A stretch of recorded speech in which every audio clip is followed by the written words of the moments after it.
Roger that, do you copy? Cause if it's beef, you get grilled like a bocce. And my niggas stay with them keys like Tamagotchi. Nah, we good over here, we straight poppy. We doing big shit, but we fall from a little fish. More like a great white, you niggas better play nice. I'm the shit, niggas know they on my dick. My flow Air Mac, you niggas is floppy diss. I demand my respect, got the game by his neck. I see you making chest moves, but this is chest. Couple bands on me, all I really do is flex. Your bitch choosing on me, better keep your hoe in check. But one fuck with birds, Ariana, thank you next. Killing this shit, I let the hook sing the rest. I'm in the biz, getting twisted, count 100 side.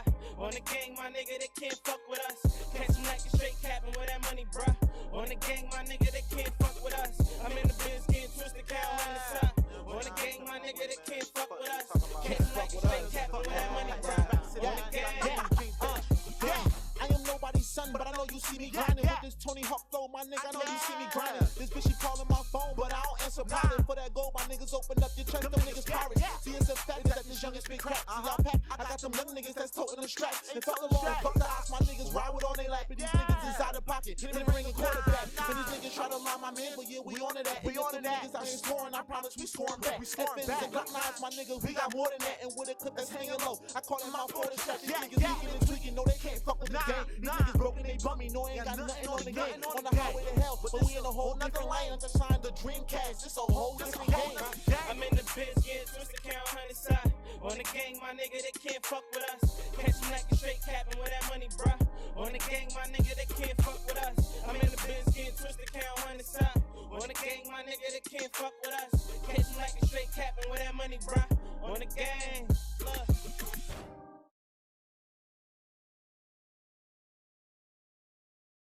That's my boy Boz. Shout out to him, straight out of Philly. Man, hey, that boy gonna be an up and coming star. Definitely looking forward to all the new stuff it is that he got coming. But we here, live fight chat, Deontay Wilder versus Luis Ortiz 2. We getting ready to watch Leo Santa Cruz, right? Versus Miguel Flores, which is going to be an epic matchup. But before we went on break, I was talking to you all about, right? We was talking about how you could be a part of the contest for Gervonta Tank Davis, right? What is it that you got to do in order to win tickets to the fight? Now, those of you who will be coming to the fight and you're interested in the press conference and everything of that sort, after Thanksgiving, November 26th, we will be, oh shit, that's in 3 days. We will be having Gervonta Davis versus Yildiz Gamboa press conference live right here in the ATL. It is going to be crazy. I think it's going to be in Atlanta. Yeah, it's going to be in Atlanta. It's going to be crazy. So, November 26th, man, y'all got to tune in. Make sure you follow the boy, follow this page, follow this channel, because we're going to be there. And you know we're bringing you all access to all our fighters that's here. We definitely going to be getting interview with Maybach Hot. We're going to try to get DeMichael. We're going to get Eric Moon, Gervonta Davis, and all our fighters that's here in Atlanta. Y'all already know. Y'all already know what time it is. Me and Tay was talking earlier today, and this is what's crazy. Tay Jones, y'all already know who he is. We was talking earlier today, and he told me he was talking to Leonard, right? Leonard Ellaby. And he was asking Leonard, he was like, man, Leonard, man, what's up, bro? Like, what's up with the fact that, like, ain't nobody from the ATL fighting on that ATL card? In which, I mean, he made sense, bro. Think about it, though. And what I mean by that is, okay, look at the main event. Look at your co-main event. Then look at, fighters that's going to fill out the rest of the evening. How many of those fighters are actually from Atlanta? How many of those fighters, right, that are actually from Atlanta, but how many of those fighters are actually fighters that are from Atlanta and that have a really good enough record to fight, to give us a good fight with a quality opponent? That's where I have issues at when it comes to that. But my thing is that this may be something that don't last like that for for a long period of time. And if you follow what I mean by that is meaning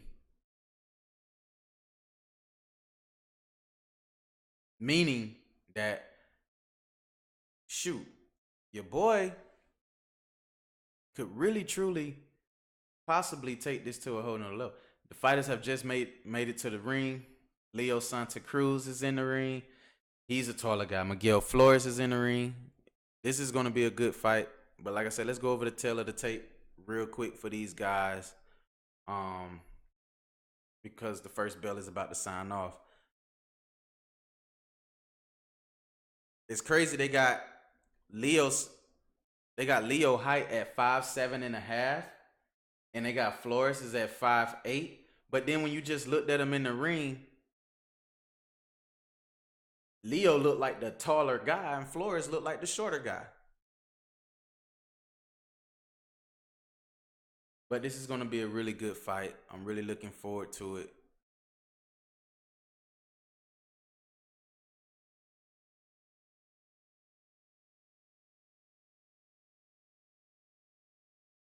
So round one done kicked off, and right now, Leo, like I said, he got that guard up, that defense up, and it's hard to get a jab through that or get a jab to the body. You're gonna have to come around, his defense, and that's, to me, will that cause problems for Miguel Flores throughout the night, him not being able to get inside of Leo.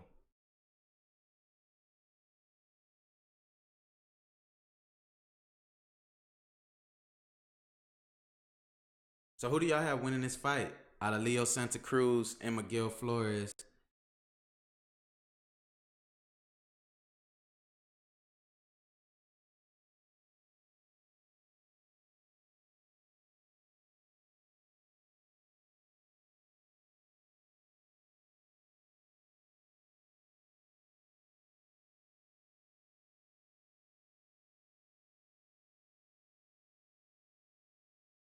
And it's a good filling out round. Like, both fighters, they filling each other out.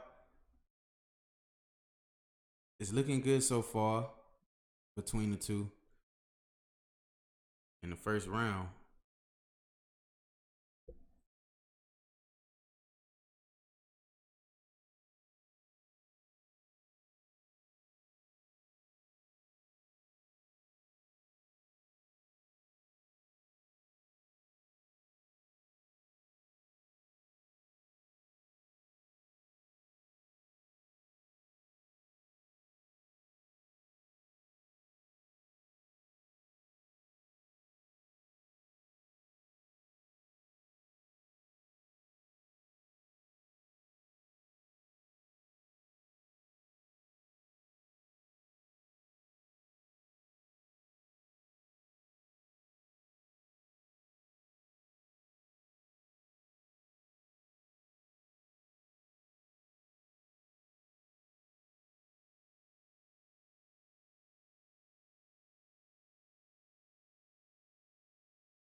It's almost as if I'm done stop watching the fight, huh? No. We didn't.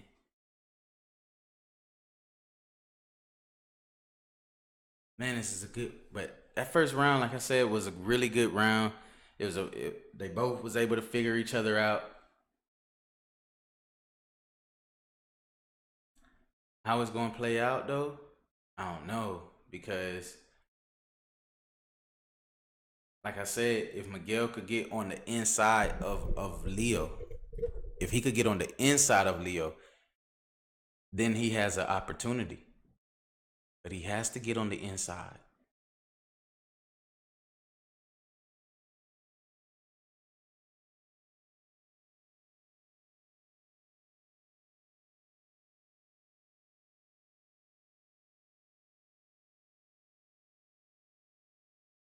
Yeah, he got to be able to get on the inside. If he can't get on the inside, nothing to be able to work. Nothing will be able to work at all. Like that's what's crazy. Cause Leo is just he's one of those guys to where like every time you may throw say when guys throw their jab, like Leo always knows how to throw a punch on top of the punch it is that you may throw.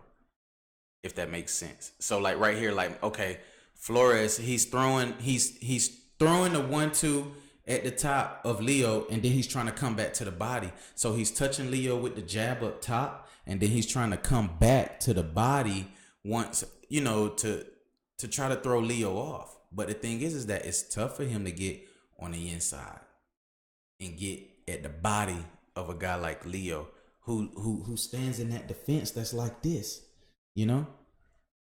And that's something that I've been trying to get people to understand, that when you look at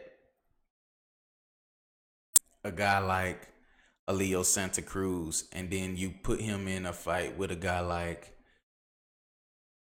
a Gervonta Davis, those are good matchups because of the fighting styles. Leo fighting style, Tank fighting style. You're going to get a good matchup, a good fight.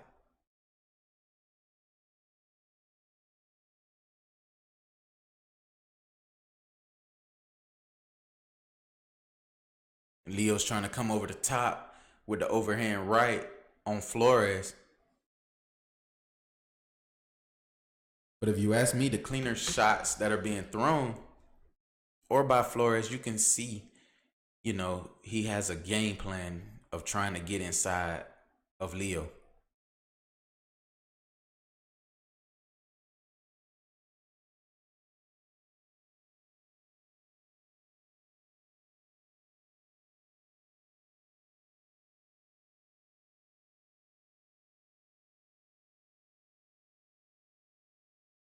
Man, Leo, one thing that Leo does to me that I still don't understand why. Well, he still do that little twisting, to reset his hands every time. I don't know why he do that, because before he throw a punch, he always kind of like twist his hands in a way.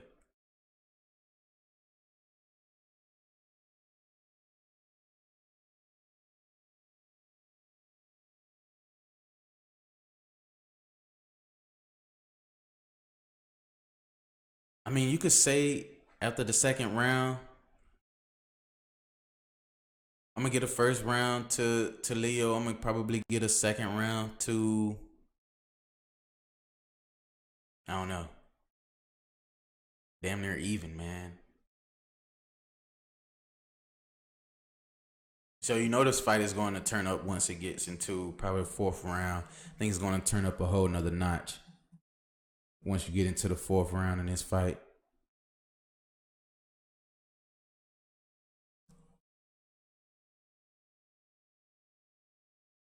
People calling me on Instagram when we got a live going on right now. But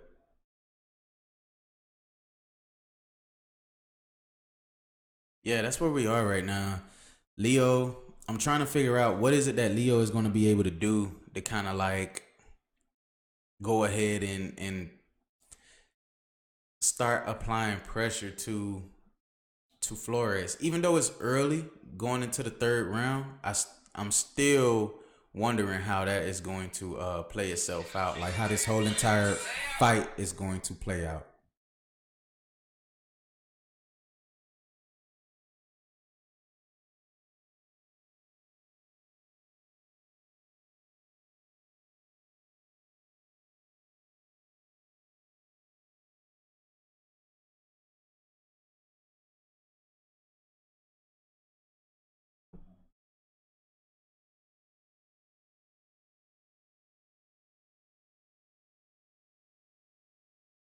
So me and my good friend Amber Kuntz, she works at well she does like a lot with sports and things of that sort. But as far as like a news anchor, but me and her was just texting. We was talking, giving out who we think is gonna win the fight. And I told her, Wilder's probably gonna win, and probably like the 7th round. I got him winning in like the 7th round by KO. And she was saying how she think Wilder is gonna win, either in the 4th or 5th round by a KO. But like, we really truly both love Luis Ortiz. But if y'all ever get a chance, please go and check out my girl Amber Kuntz. She does a great job with anchoring for Fight Night on Facebook. She's definitely been working with them. And I know y'all heard in the news, the promoter has he got to serve, I think, a 6-month jail sentence for fraud. I think it's 6 months. A 6-month jail sentence for fraud. But, we're going to dive into those details on tomorrow. But if you do want to read into that, you can go and follow my Instagram and be able to surface up that story and click on the link in our bio to find it. But man, this fight right here is a really good technical fight, man, between Leo and Flores right now.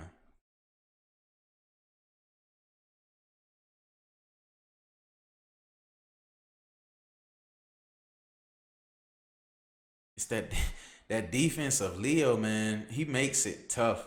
And it's like with Leo, you got to start punching him the minute he put his hands down. That's really what it is.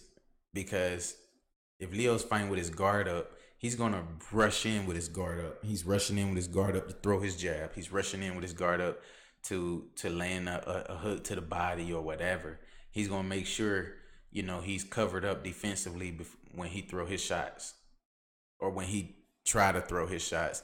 That's how Leo is, though. You have to take like a Carl Frampton approach. When Carl Frampton defeated him the first time, how did that happen? They're showing Wilder in the dressing room right now. Ortiz is just sitting there stone cold ready, focused like a lion.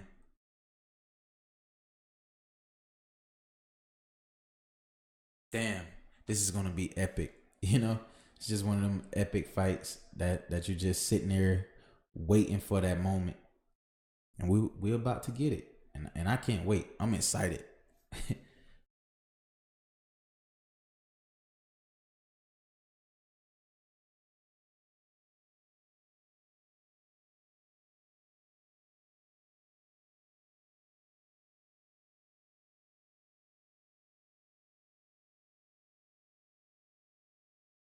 Wow, Leo with that right hand.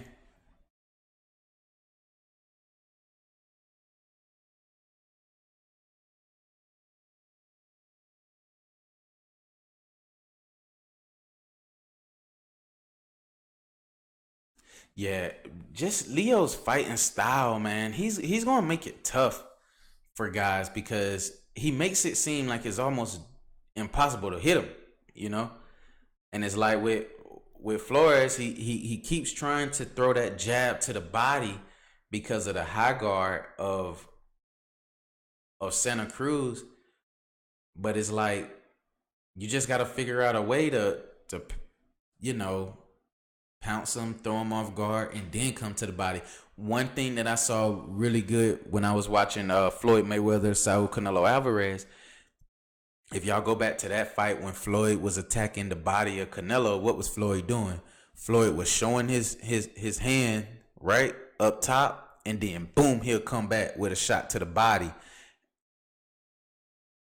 Flores is going to have to take that approach. He's going to have to, good turn. Turn him. See, you should have turned him. But Flores is going to have to take that approach to be able to get inside. He's going to have to either show that jab and then come back with a combination to the bottom. I don't know how he's going to be able to do it with that defense, that guard of Santa Cruz. It's like he's trying to, throw some feints with the jab and then come back to the body, but that shit just don't be working, man. it don't work. It's like with Leo, you just have to do different. You can't come basic because of his defense. He makes it almost impossible to land a jab.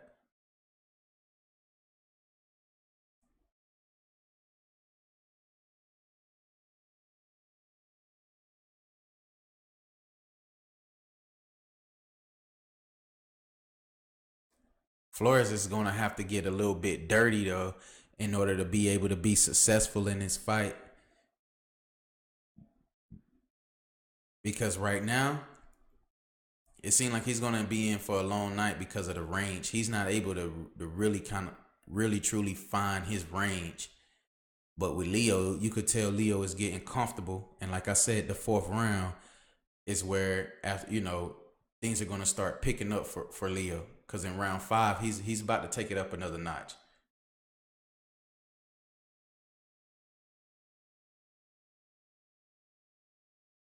And you can see right now Flores is about to make this it's a dirty fight. This is about to be a really good fight. This fight is gonna get really, really good because you got one guy who's getting real comfortable now, and then you got another guy who is trying to still find his range, but at the same time he's thinking like, okay, if I'm not able to do this, now I'm finna have to look at my boy Tay right now on TV. There you go, right there, standing next to the bronze bomber. Shout out to Tay.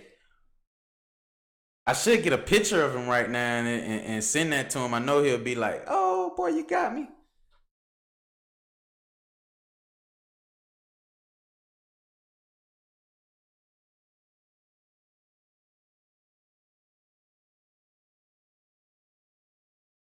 But definitely, man, big ups to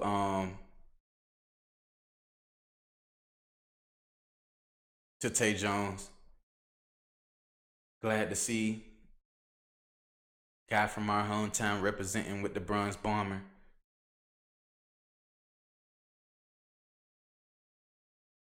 Flores is now turned it up a notch, and he's bringing the fight to Leo. Leo is more fighting on his back foot now. Flores still trying to find his range though.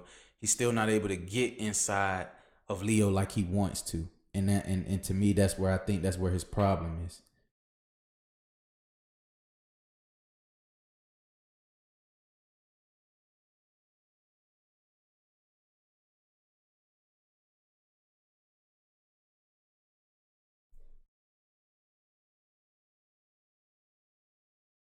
Oh man.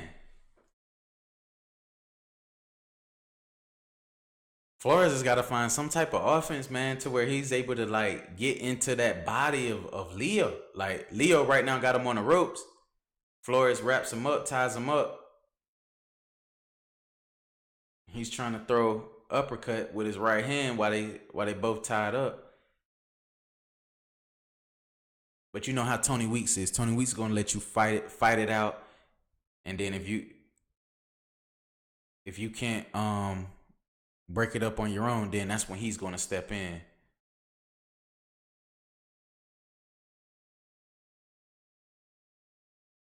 Okay, there go Flores throwing those hooks now.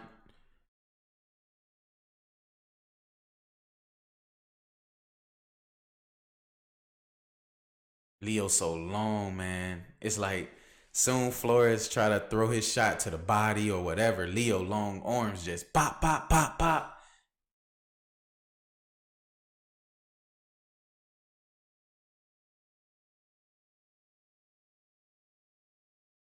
Miguel Flores has got to take his time though. That's it. Take his time, find his range, and he'll be able to get himself into the fight.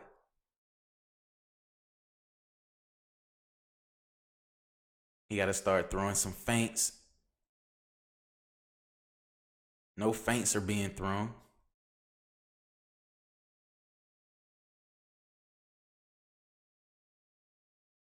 That hook that landed on the top of the head, they're going to show that in the replay.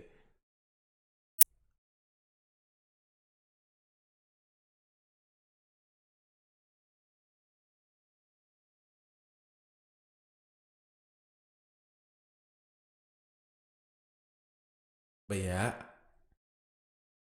Ooh.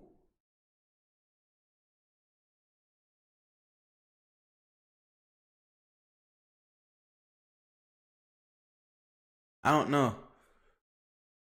That was a good round. I get that round to Leo though, only because I felt like Leo's shots were more cleaner than what Flores was doing. Ortiz is now putting his gloves on.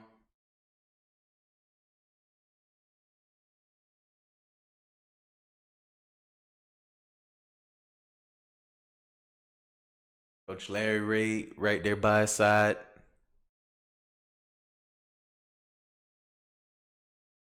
Man, what if King Kong pulls off some Ruiz type shit tonight? Like, that's gonna be crazy. If Ortiz is able to pull that off, and we get a trilogy. Think about it, a trilogy bout. Wilder Ortiz. I would love that. I would love that. You get a trilogy with Ortiz. We was able to get the rematch with Joshua and Ruiz.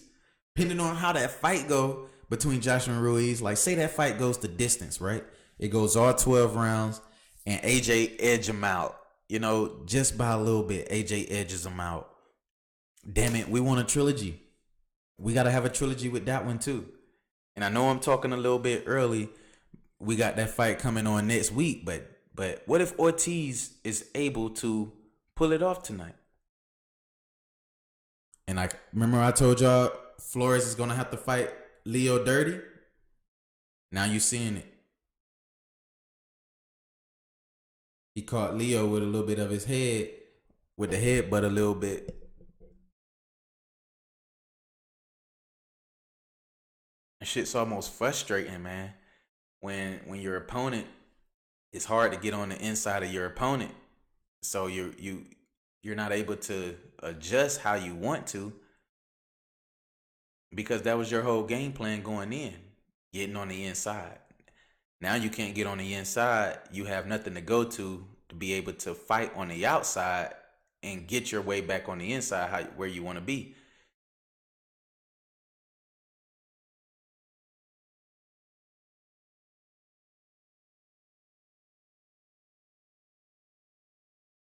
I just need Flores to be more cleaner with his shots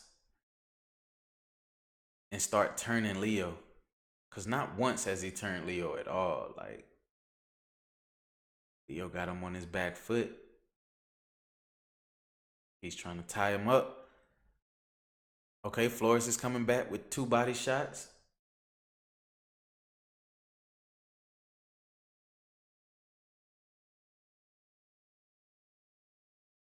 I think if he double up on his jab if he double up on his left jab and come over the top with the overhand right, he might be able to catch Leo.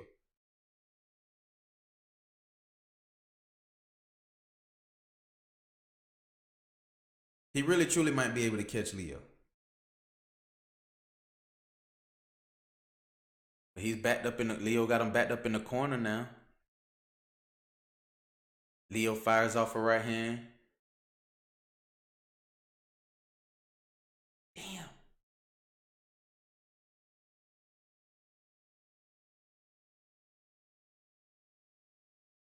But a guy like Leo though, when you look at Tank and how Tank fight, I'm just trying to picture Javante being right there in the event that we may get that fight, you know, early parts of 2020 live on pay-per-view. Leo fights with his guard up like this, right? What is something that Javante Davis loves to do? He loves to lure you in, right? And we know Leo is a guy who loves to step forward, throws his jab to try to, you know, get himself on the inside, because Leo is an inside type fighter. He will keep his guard up, and he will throw his jab, and he will lean on the inside of you to try to come inside.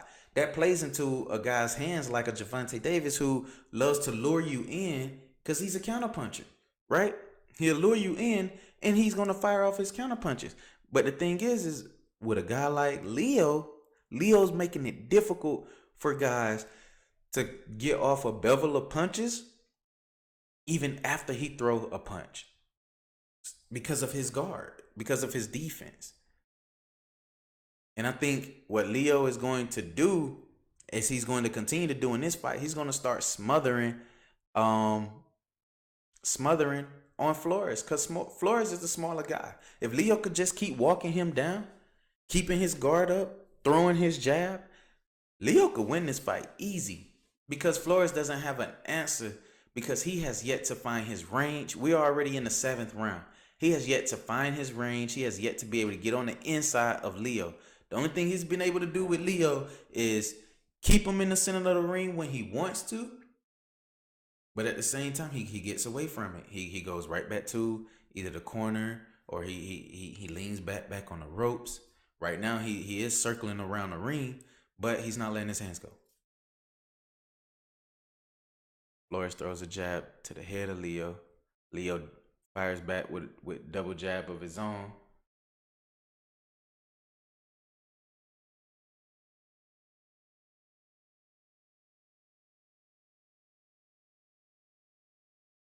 Oh no. Flores this is a difficult fight for him, man. And like I said, I don't see how the tail of the tape, right? Look at the tail of the tape. The tail of the tape got Leo listed as the smaller guy. But when you look at it, Leo fights like he's the taller guy with the longer reach. It's saying that both of their reaches are the same at 69 inches. I highly doubt that. That's me. I highly doubt it. I don't think it's at 69 inches between the two. I think if it is, I think Leo's is a little bit longer. Leo's is probably at a 69, but I think Flores is probably like at a 68, 67.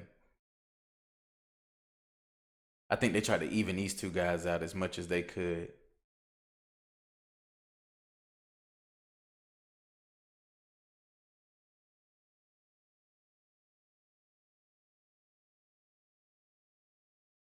Oh man, this is crazy. Oh, left hand by Leo. No, that was a right hand by Leo. He's throwing the left jab. See, Leo makes it difficult, man. Boom, fires back with the jab. Like, Flores has got to let his hands go. Like, Flores has no jab to the body, because he can't get in there. Leo made it so difficult for him. And that's what I was telling people. It's like, you have to take the Carl Frampton 1 approach if you're going to be able to fight a guy like Leo. You got to fight him at angles.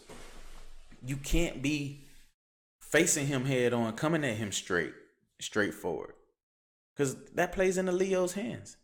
Right now, Flores doesn't have, he's yet to make an adjustment from what it is we've seen in the first 7 rounds. He has yet to make an adjustment. Hopefully after round 7, and he comes back in round 8, he's able to make an adjustment, but we have yet to see an adjustment made in this fight.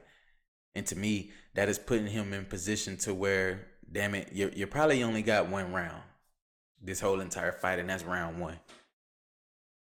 And you're losing, so you're losing by 5. You're 5 rounds down, like, because Leo is winning this fight with ease.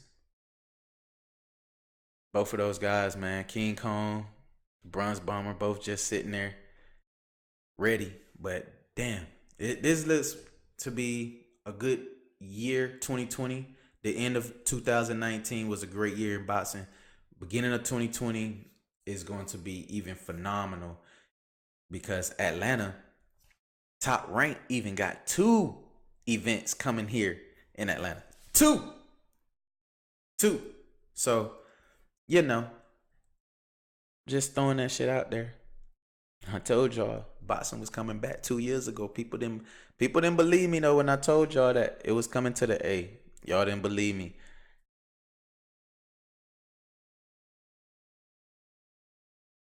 Flores, okay. See, every time Flores is able to get on the inside, he gets on the inside by tying Leo up. And then when Leo put his hands up, that's where Flores try to throw punches and shit. But you already know Tony Weiss is going to stop y'all. So it's still difficult for him to get on the inside without having to grab Leo. And like I say, so Leo keeping that guard up, and he's forcing his way on the inside of you. If you're not a counter fighter, man, you're not gonna be able to do anything about it. You're not able to have any footwork, move and angles, because Leo is just coming straight down at you. If you fight him at angles, you know, you could be very successful.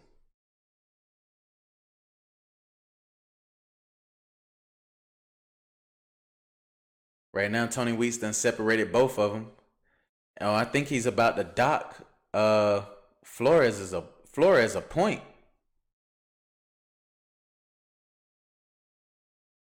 Wow, he docked Flores. That's tough because Flores is already losing this fight.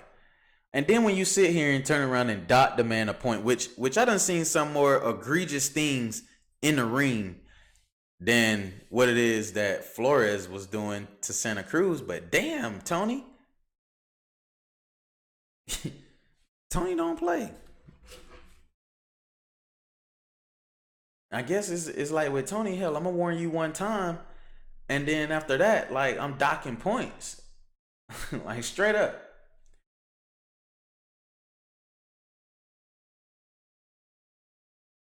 Damn, I hate it though.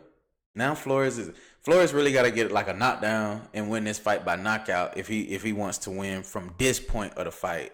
You know, we're in the 8th round. We got a minute and 12 seconds left to go, and you just been docked the whole point in the round that clearly you was winning at first. It's a whole minute left, so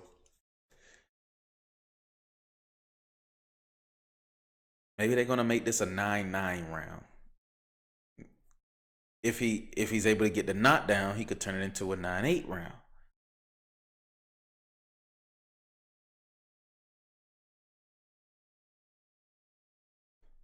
But from what it looks like, is Flores is not able to find his range, man. He's been having trouble all night long.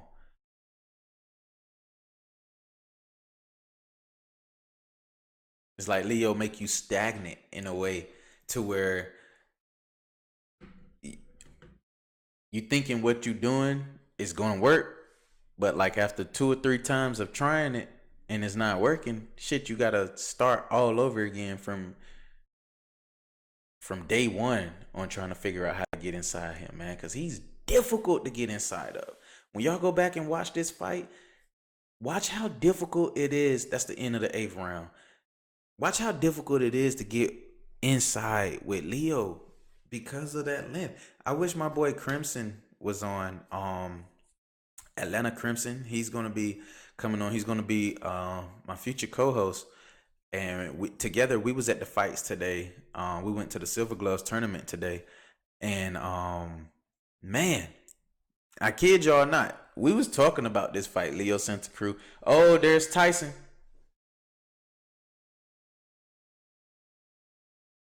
Tyson walking in the building with Sam Watson. But yeah, me and him was talking today at the fights, and I asked him, I was like, Miguel Flores, Leo Santa Cruz, who you got? And he was saying, well, you know, Flores. I think he picked Flores in this fight. I'm gonna call him and see. We're gonna get his take, you know. But I think he picked Flores to win this fight. And I really want to get his take on what's his thoughts right now, given the fact that we're going in round 9. And what he was saying was, you know, Flores is the bigger guy and he could possibly cause problems for Leo.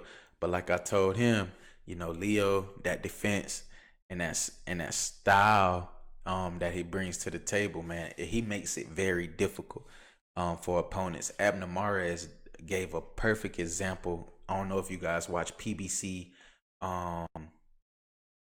You know, when they doing the PBC show with Abner Mares and Showtime Sean Porter, man, you really get good content and good breakdowns. And like I said, Abner Mares gave a great breakdown of Leo Santa Cruz because he faced him before.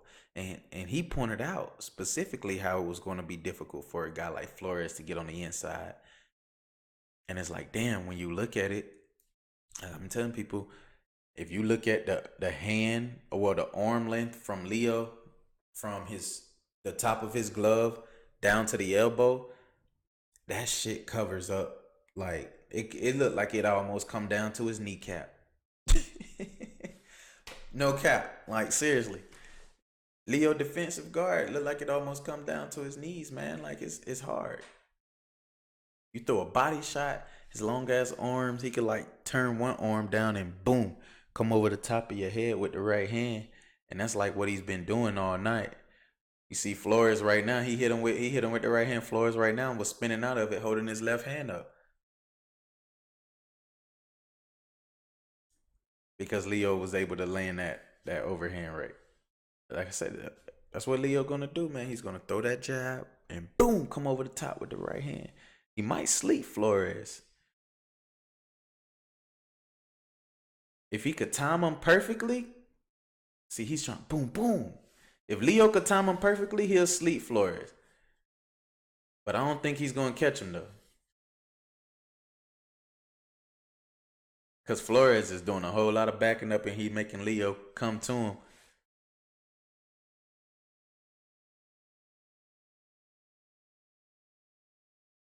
But Flores don't seem to have no power on the inside. When he do get an opportunity to get on the inside for like a minute of, well, all bit of 2.5 seconds, which still may be too long, he's not able to get his hands off. Like his hands are not getting off at all, period.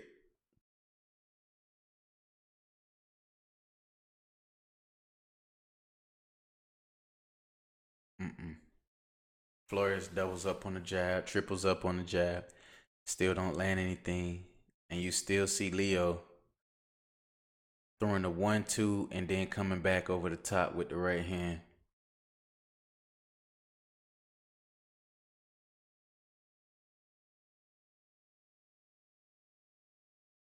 It's the end of the round. Leo was kind of gassed that round, you could tell in a way. He was a little bit gassed that round, but he's going to bounce back. I think this round he's going to turn it up a whole nother notch and try to go ahead and get him out of there. But okay, so we was talking about the Gervonta Davis contest. Those of you who are tuning in, how can you win tickets to see Gervonta Tank Davis versus Yildiz Gamboa live here December 28th? This is how you can do it. You have to go to our Instagram page. You have to follow our Instagram page, right? Then after you follow our Instagram page, then you have to DM the page as to why you are well deserving of these 2 tickets to go see Gervonta Davis versus Yildiz Gamboa on December 28th. It will be a Christmas present from JSN Boxing. We're blessing the family this year with tickets to the fight, and we doing it through the channel only because this is something that we know that's a opportunity to help grow, right? And to help grow, you have to give. And we're in a position right now to where we want to give free tickets to go and see that boy Gervonta Davis knock out Gamboa. So if you're interested, you already know what to do. Go ahead, follow the Instagram page, shoot us in the DMs your reason as to why you should win these tickets. Once you do that, you're automatically in the running for your name to be drawn, which we will be doing the drawing at you know what?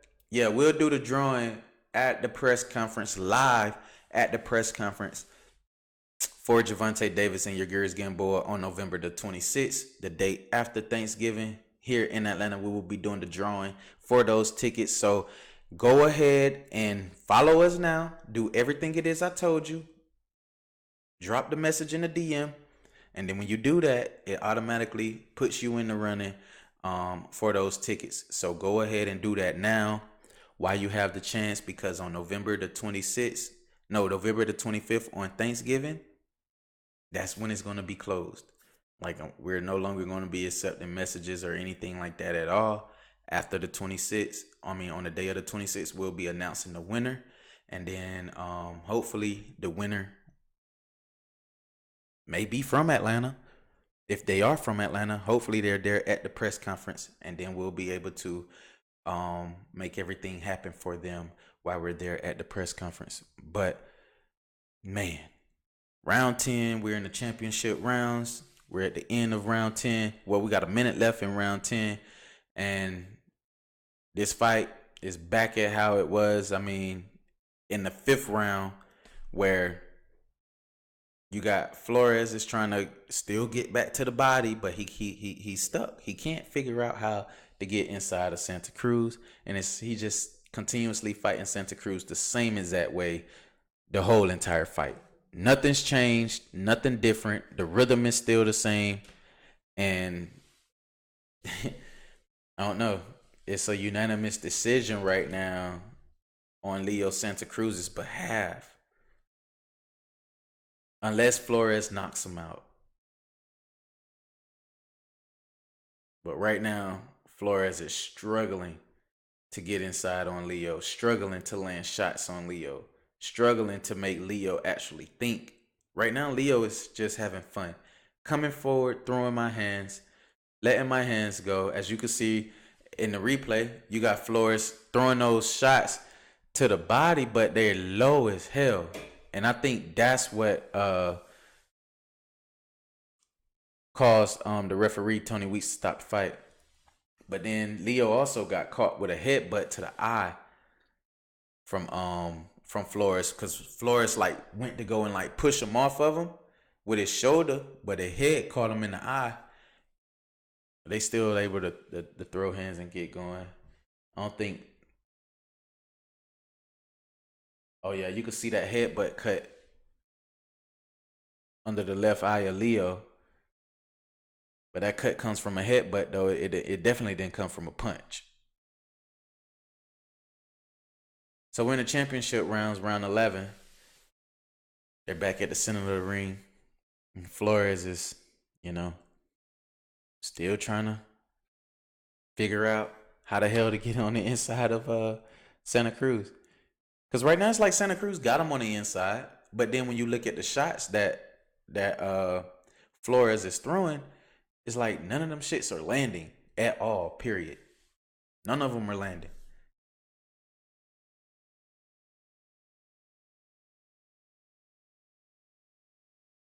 I'm really looking forward to seeing how it's going to play out, though, with Leo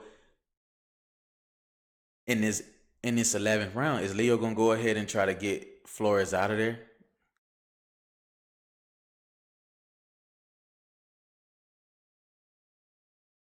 Or is he just going to try to coast his way to victory?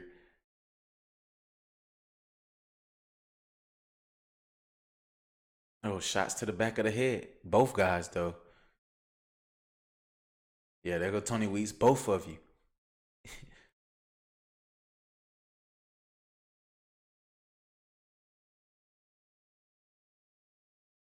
It's not like Flores is a bad fighter, man. He just, styles make fights. He just ran into one of them styles, man, that Leo make it difficult, man. And that's what Leo winning this fight right here automatically puts him in position to be the next opponent for Gervonta Davis on pay-per-view in 2020. Because it was a performance to where Leo didn't have to really truly do nothing but just be Leo. Come forward, protect yourself, let your hands go. You're going to win this fight. It was really difficult for Flores to be able to land a shot cleanly on Leo.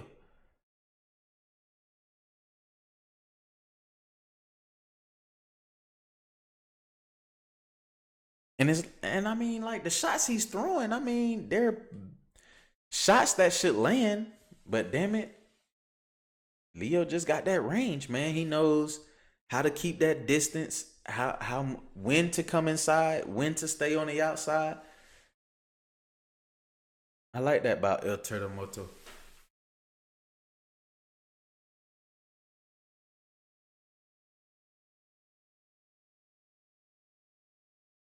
Yeah, see, Jay got it working.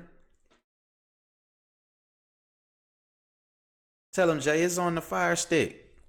I told him if he didn't want to spend a 75, all he had to do was use like 30 some dollars, cop him a fire stick, boom, he'll have a fight. But you know, I'm not here to promote those things.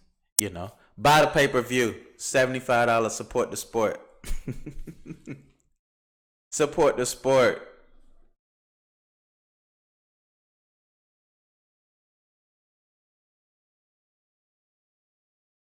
Leo looks happy in this corner, man. They tend into the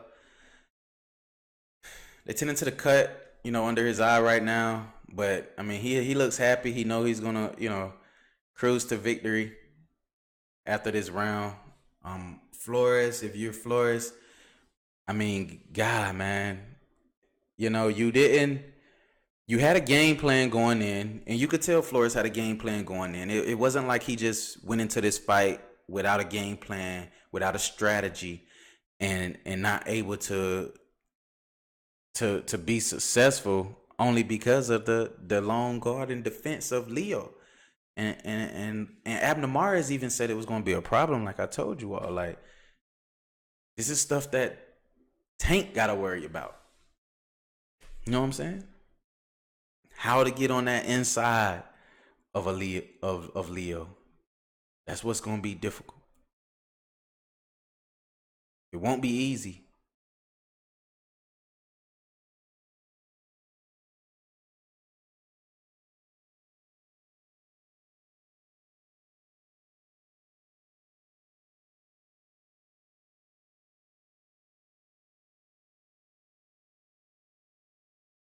And just when you think Leo would like cruise his way to victory, right? You know you winning this, and you think he go cruise his way to victory? Hell no. He's a fucking competitor. He takes it back to the middle of the ring. It's like Leo wants to sit in the middle of the ring like, all right, let's bang. Like, I'd rather bang with you right now. Flores is just backing up. So you know who's being the aggressor right now. And that's Leo. If anything, you would think Miguel would want to be the aggressor, given the fact that he's losing the fight. You got to bring the fight to Leo.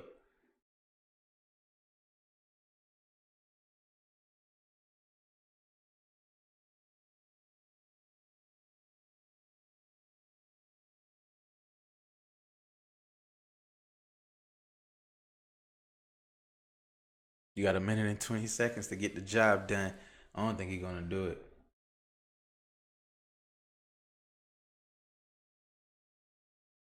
I just don't think he's going to be able to. Oh, wow.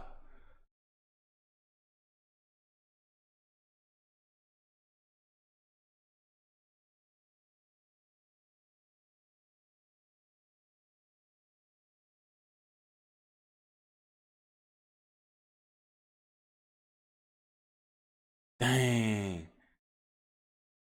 Flores have, if they show like shots missed, like we need to get a stat for like punches missed. Man, Flores missed so many punches, man, in this fight, only because like he could not find his range. It's like he's just throwing looping hooks. Like, beautiful. His combinations are beautiful. It's just that the motherfuckers are not able to find Leo whatsoever. His jab, he missed the whole jab. He's not able to find Leo. Like, Leo just had that perfect position to where it's like whatever shot Miguel throws, it won't land.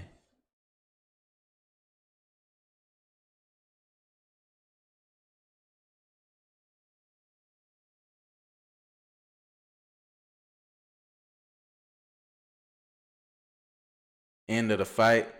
Man, hell of a fight, man. Two competitors, Leo, Miguel Flores. If you ask me, we're gonna tune into the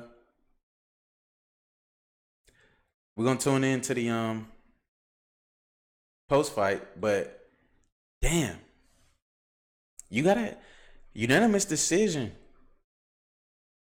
Leo Santa Cruz. There should not be one scorecard there in that building in the MGM Grand that gave Flores the fight. It should be I mean, this should be a easy unanimous decision.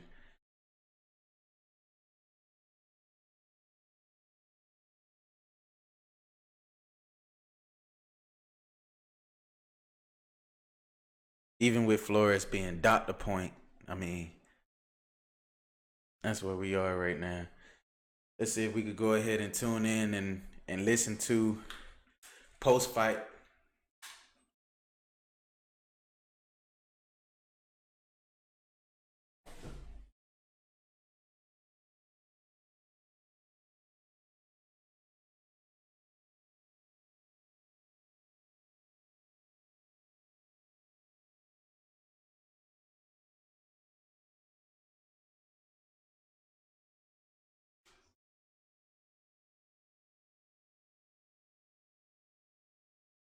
See, but Flores, you know, he was able to land a few shots, like the right hand sort of kind of got in, at some point, you know, but all in all, shit, this has to be a unanimous decision victory for Leo, has to.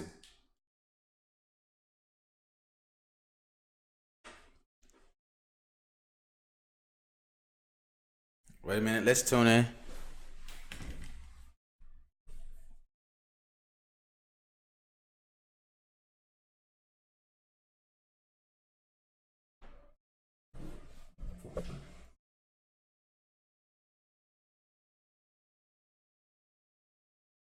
El Terremoto, 37, 1-1 with 19 KOs, man. Unanimous decision victory by Leo Santa Cruz. Like I told you all, he was going to coast his way to victory on this one.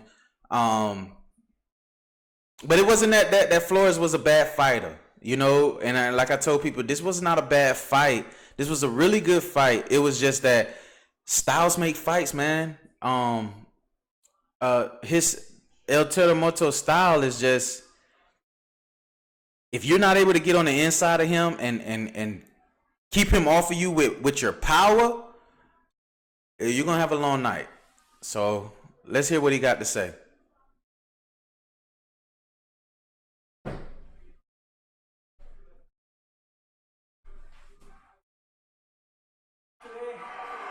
They're not good, but I didn't feel myself today. I didn't perform like I wanted to.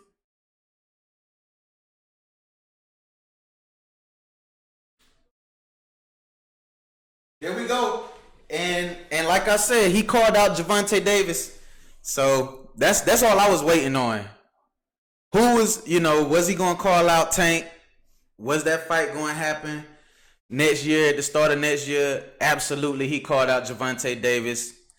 And if Tank can take care of Gamboa, we look to have El Terremoto versus Gervonta Davis at the start of 2020, live on pay-per-view, which is going to be a hell of a fight.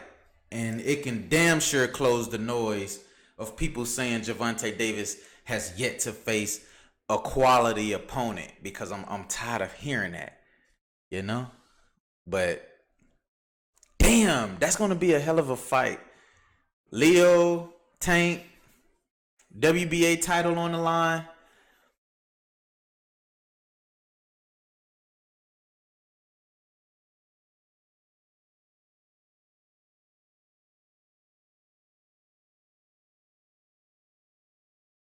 He's ready though. Leo say he's ready, man. I believe him. I believe him. I think Leo and Tank can give us an epic fight. Hopefully that fight happens. You got Sam Watson over there smiling. So you know he over there like, hell yeah, we finna get this fight going.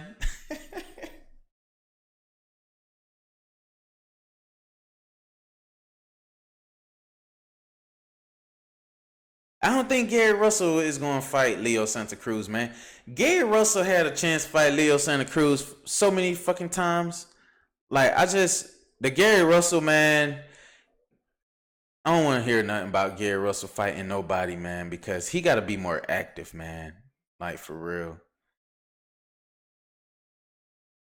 Like, he's a fucking beast, but I mean, dude fights like once a year, every 2 years.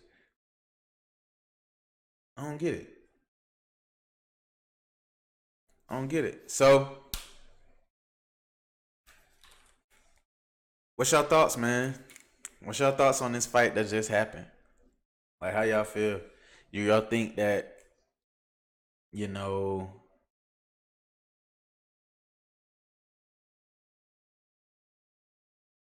do you think that Leo Santa Cruz had a hell of a performance? Or do you think he could have a better performance than what he do you think he could have a better performance than where he's at right now? Because if you ask me, I don't think this was his best performance. Just like he said, it wasn't his best performance. But at the same time, man, shoot, man, it wasn't his. I mean, he didn't have to do nothing. That was crazy. What did Leo didn't have to do anything outside of him being regular Leo in order to win this fight against Miguel Flores. Flores just couldn't find his range, bro. That was it. Flores struggled with trying to find his range and being able to put a hand on Leo Santa Cruz. That's it. Other than that, Leo didn't have to do anything outside of the ordinary.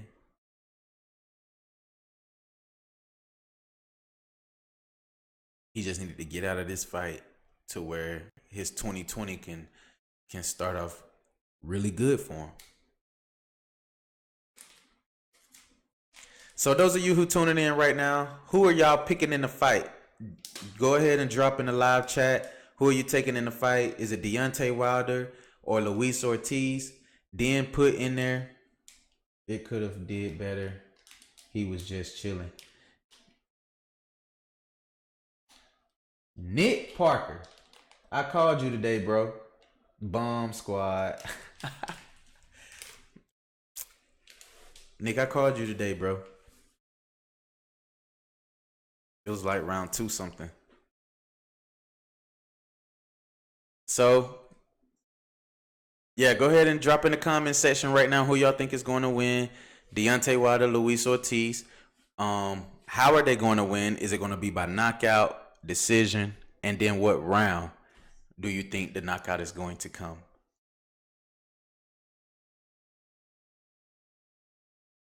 But those of you who are tuning in, I mean, if it's anybody who's on right now and they want to give their thoughts on the fight, do y'all want me to drop a call-in number for y'all so y'all could call in? I was going to kind of wait until the middle of the fight to drop the call-in number because I ain't want people calling in now.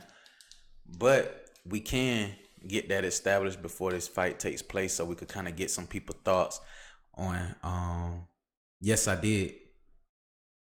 Yes, I did. It was around 2:30.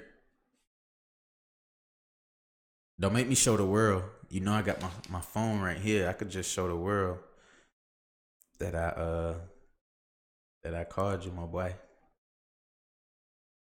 For real. But yeah, y'all go ahead. Drop in the comment sections right now who y'all think gonna win. Logan Paul with KO Wilder.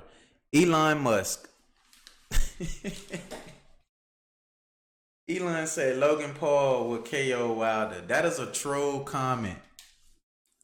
That's a troll comment. I ain't gonna even entertain that one. I just did entertain it by reading that shit out loud. But the fact that you said Logan Paul with KO Wilder, you gave me something to laugh at today. Outside of me laughing at that dude I saw at the fights today, at the Silver Gloves tournament. Outside of me laughing at that, what you just said was funny as hell. Logan Paul fighting Wilder, beating him by KO. Yeah, what kind of fantasy world are you living in?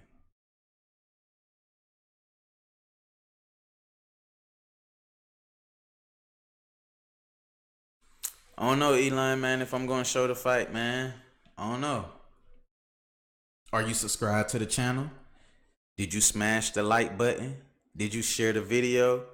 Hell nah, you ain't do none of that. So why should I show the fight? See, I'ma troll you just like how you trolled everybody else talking about Logan Paul going KO Wilder. You wilding right now. But like I said, those of you who think Wilder is going, matter of fact, put it like this. I wanna let's get two teams going on right now. Everybody who on Luis Ortiz side, go ahead and drop the Cuban flag. Drop the Cuban flag in the comment section. If you're on Deontay Wilder side right now, drop the American flag in the comment section. Then that's how we'll be able to determine. We'll be able to determine how many more people gonna choose, or how many more people choosing Luis Ortiz. Matter of fact, let me go to Instagram. I did a poll. I ran a poll on Instagram, and I asked people on Instagram who they think was going to win the fight between these two. And Instagram, I mean, shoot, I think it was more people picking Wilder than anything. Let's go back to our Instagram story. Let's see.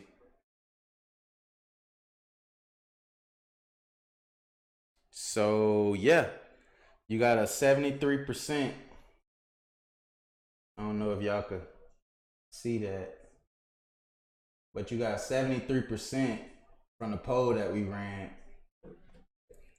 of Wilder winning this fight. And you had, let's see how many people voted.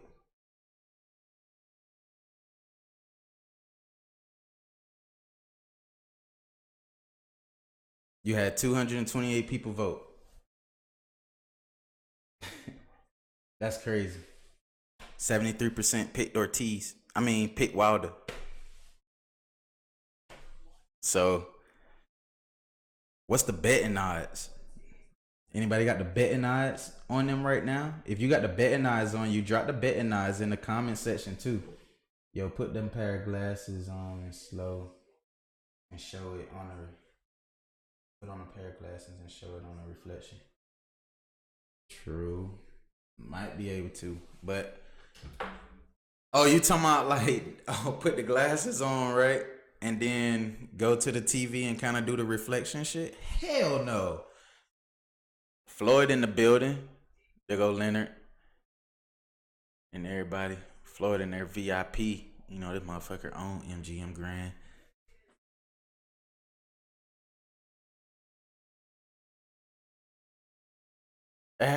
Do y'all really believe Floyd coming back? He posted that he's coming back. He said he's coming back. He want to fight 2 times next year. One with a boxer, one with an MMA fighter. But then again, I don't know. Floyd and his timing on shit is just crazy. And then what's crazy, y'all go back earlier in the week. Y'all remember when Deontay Wilder was saying how Floyd didn't support him? Y'all remember that?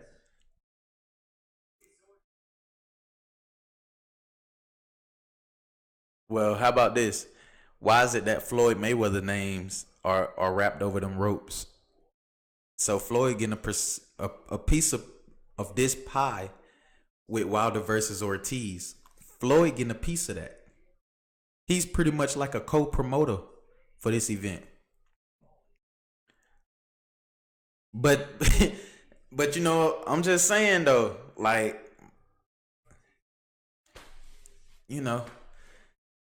people find, reasons to try to come after Floyd, but damn it, he done gave a blueprint, man. He's killing them. I just want people to take notes. These fighters to take notes.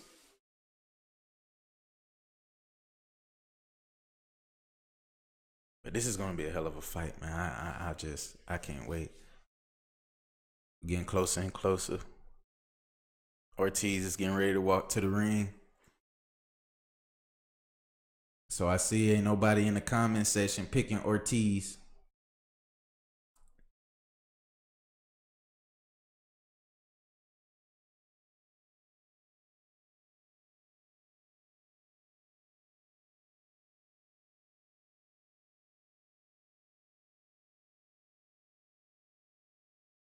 I don't know though, man, cause all Ortiz gotta do is land one fucking shot with the left hand.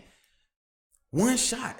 That's it. And Wilder's gone, bro. Like, cause I think King Kong got the ability to knock out Deontay Wilder now. Let's all not sit here and act like Wilder can't get knocked out, or we haven't seen Wilder get stung in a fight. We seen it in the first fight with Luis Ortiz. Will it happen this time around? I don't know, man. I don't fucking know. It's going to be crazy.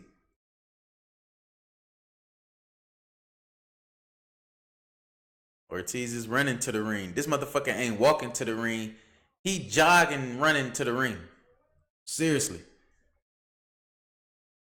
I mean, Larry Wade got him in like immaculate shape. Larry Wade got my man in immaculate shape right now. Oh man, this is crazy. So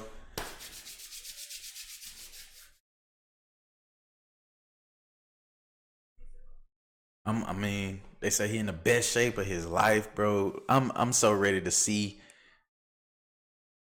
if everything that we all been thinking and talking about up until this point, if it all actually come to pass like right now. Like this is about to be this is about to be off the chain. Deontay Wilder is about to come to the ring. Oh man, this shit is about to be crazy. Boom. Hey, those of you who tuning in, go ahead, hey, smash the like button. It helps with the visibility of the show. Share the show too. You know, and hop in the live chat and let me know who y'all think is going to win. For real, for real. He's going to want at least 300 million or more for a fight. It's going to be for the money. Win or lose. Damn, look at the ring entrance of the king, bro. That is crazy. Look at the bronze bomber. Man, the outfit he got on is killer, though. It is. Man. I told y'all, this motherfucker's going to be undisputed, bro. Who's coming into the ring like this? AJ ain't doing that shit. Now, AJ got some epic shit when he walked to the ring. Don't get me wrong. AJ got some epic shit because of the crowd, you know, and the fireworks and all of that shit. But, like, look at Wilder, bro. That white and gold on the champ looks good as hell. No homo. I'm just saying, like, he really put a lot into this outfit right here, his ring entrance, man. That is dope.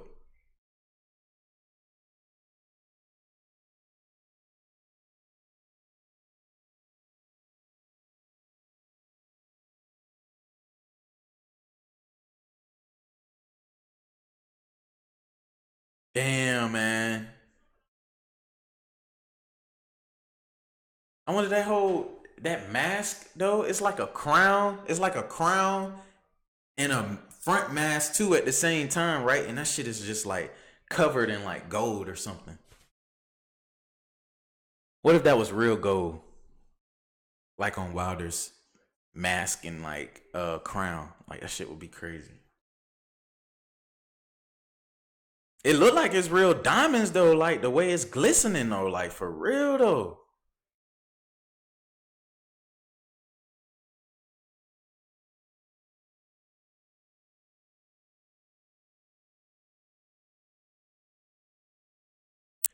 I'm trying to figure out now where the hell did Wilder come from? Because it's damn sure taking him about 45 minutes to get to the ring. And where Ortiz came from, because Ortiz, that motherfucker practically ran to the ring and it took him every bit about 30-something seconds.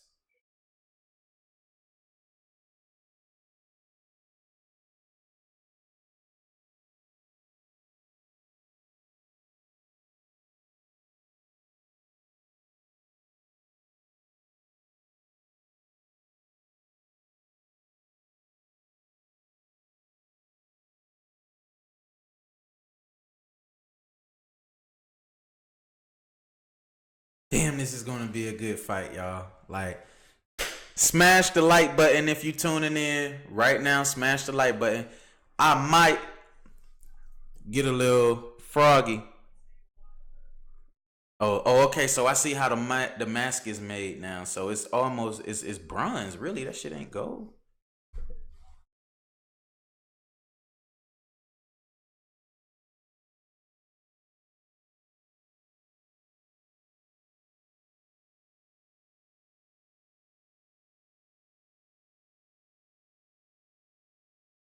Now, why to say he take away from his opponents, right? Every time he hit, or if every time he faces opponents, um, he takes away from their life or something like that. He said, right? Y'all remember back in round 6 when Wilder had caught Ortiz and Ortiz's eyes had looked at that motherfucker like, God damn. You know what I'm saying? Like, I wonder, is that what he's thinking? Like, he felt that power, right? The fact that he done felt that power already. How is that power going feel, saying that second time round? Is it going to be like, I'm used to it. I done felt it before. I'm not afraid of it. Or is it like, bam, why to catch him again? And shit, he just don't recover. You know what I mean? Like the Bermain-Stavern fight, right? Bermain-Stavern never recovered in the second fight at all after the first shot that landed from Wilder.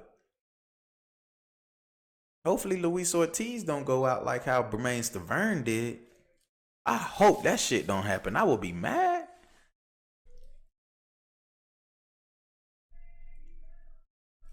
So here we go. It's time for the main event. With the amount of people that's tuning in, that's in the live chat, I need those same amount of likes. Please smash the like button. Fighting out of Miami, Florida. Like, I still don't believe that shit. Like, he is no way from being out of Miami. Like they say Cuba, but then they say Miami. He might as well claim something else. Like, don't even claim Miami.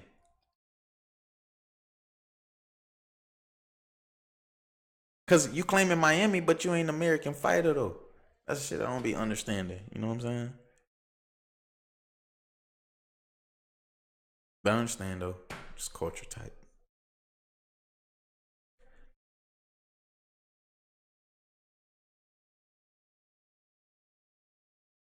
So look, remind y'all. I'm reminding y'all that the last fights Wilder been in, he was coming off the first Ortiz fight. He was coming off what? He was coming off the flu in the first Ortiz fight. Wasn't really truly healthy. Only trained 2 weeks for that fight. The Tyson Fury fight. Prior to him fighting Tyson Fury, what happens? He breaks his forearm. He's out of training and throwing his right hand for how long? 11 weeks. Then he took the fight with Tyson Fury. He looked lethargic throughout the whole entire fight with Tyson Fury. But then in the 12th round, we all know what happened. This fight right here with Luis Ortiz coming back around, he is in perhaps full camp, no issues, nothing whatsoever, no setbacks, nothing. This can turn out to be an epic fight, even more better than the first fight, and it could end quicker than what the first fight did, all because of those things it is that I just mentioned. With Wilder being able, having to deal with the flu-like symptoms in the common cold, and trying to get over that, going into the fight with Luis Ortiz, the after effects probably bothered him a lot in that first fight. But in the second fight, man, they both are healthy and the bell has just rung. And here we go. Don't blink.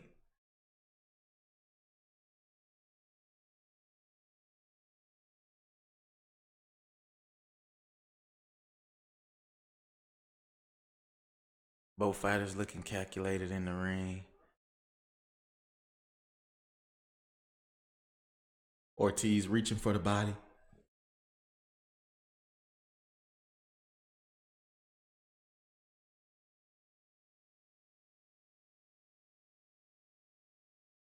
Ortiz just has to make sure he doesn't.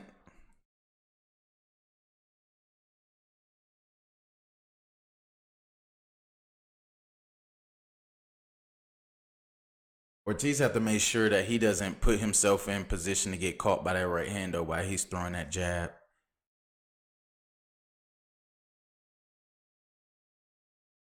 But oh boy, he get his foot, like look at his right foot. If he could get his right foot on the inside of Wilder, he could have Wilder in a position to where like once he throws that straight left hand down the pipe, bow, Wilder could be right in the center line of that straight left hand. But I don't know.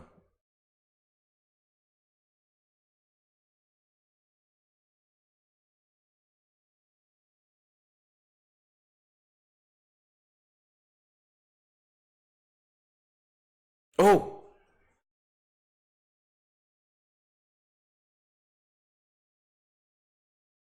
that first left hook almost landed on Wilder though.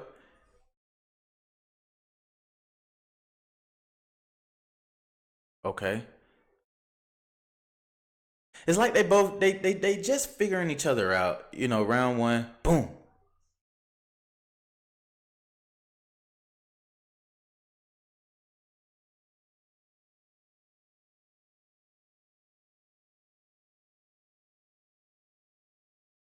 It's almost as if Wilder's like sitting back, kind of like waiting to counter punch, so he could just throw the right hand.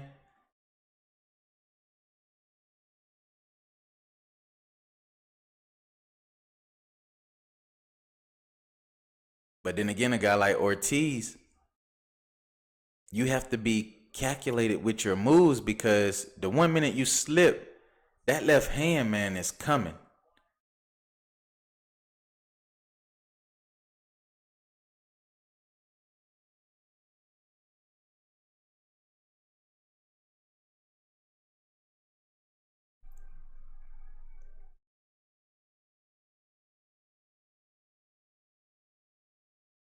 Oh.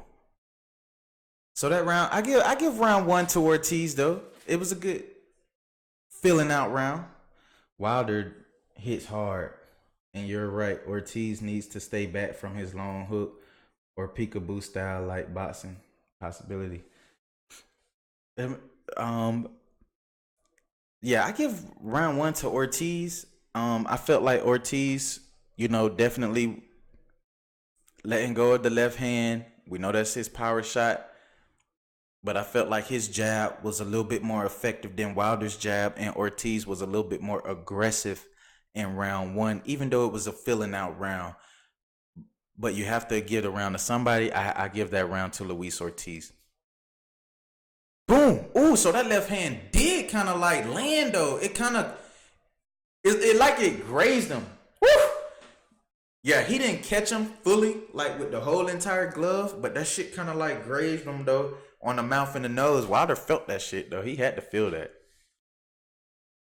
So it started round two. Man, that left hand though, if that shit lands, oh, that's gonna be crazy.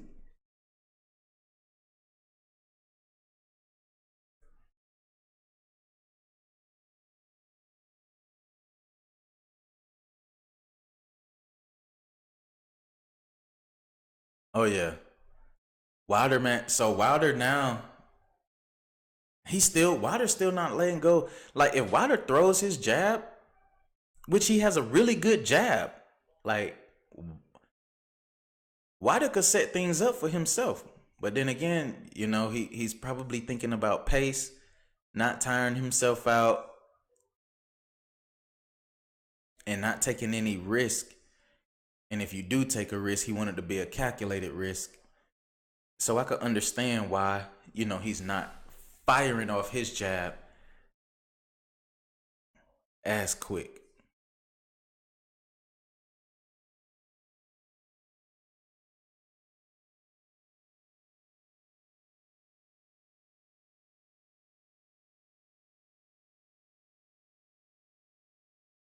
Ortiz working, trying to go to the body. Nice jab to the body by Ortiz.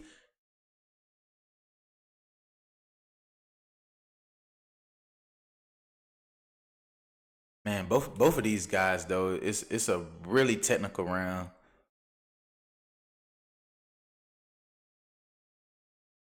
Minute and 15 left in the second round.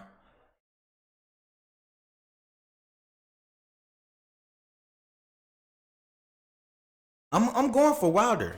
I'm really going for Wilder. I want Wilder to win, but like I wouldn't care if Ortiz win because I love the heavyweight division being shaken up the way that it is. I wouldn't mind having a trilogy fight, Ortiz Wilder 3. Especially when you got the best fighting the best.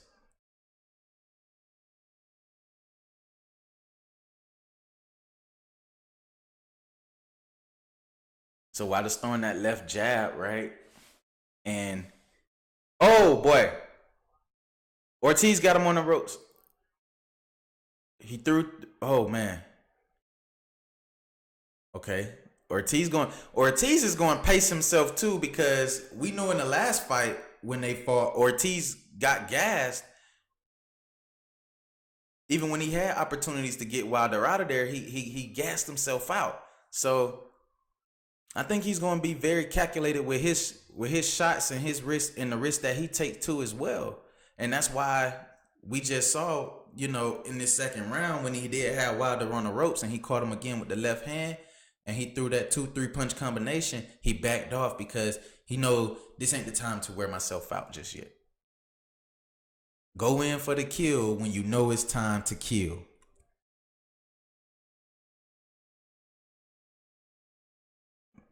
You going for Wilder as well? That's what's up. Ortiz needs to do what Mike Tyson did. Stay in the inside, counter punch, and don't go toe to toe with Wilder. That's a fact. That's a fact. Hey, he has to take that approach because if he stands and go toe to toe with Wilder, we all know what's going to happen. Tyson Fury kind of gave you a blueprint. But then Luis Ortiz, if you go back to the first Luis Ortiz fight, Luis Ortiz kind of had a blueprint too as well to kind of offset Wilder's right hand. The thing was, I don't know if it had to be because he was gassed maybe. Because the shots that landed that caught him, like that uppercut caught his ass. But dang, man, you are right. He got to fight him. He has to fight him that way.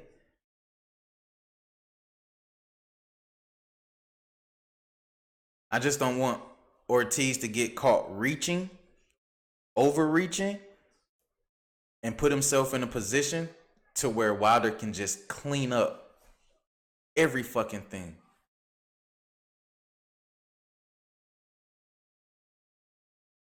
I know I posted on Instagram, Deontay Wilder is got that eraser board fucking left and right hand. Should have erased everything.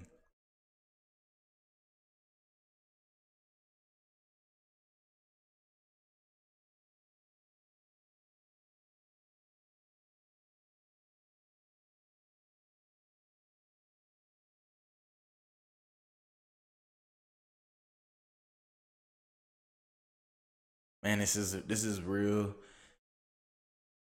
technical heavyweight boxing.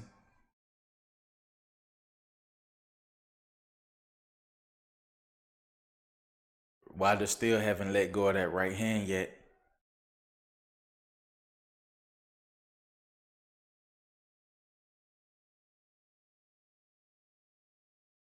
He's back throwing a jab. I don't know, man. I guess Wilder really trying to hold back. But I'm like, dude, you only threw the right hand like twice so far, and we're already in round 3.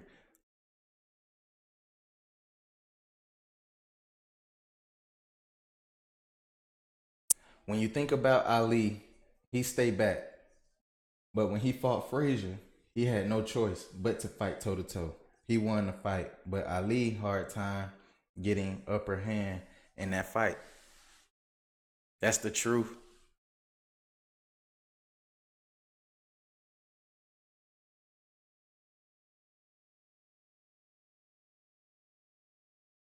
And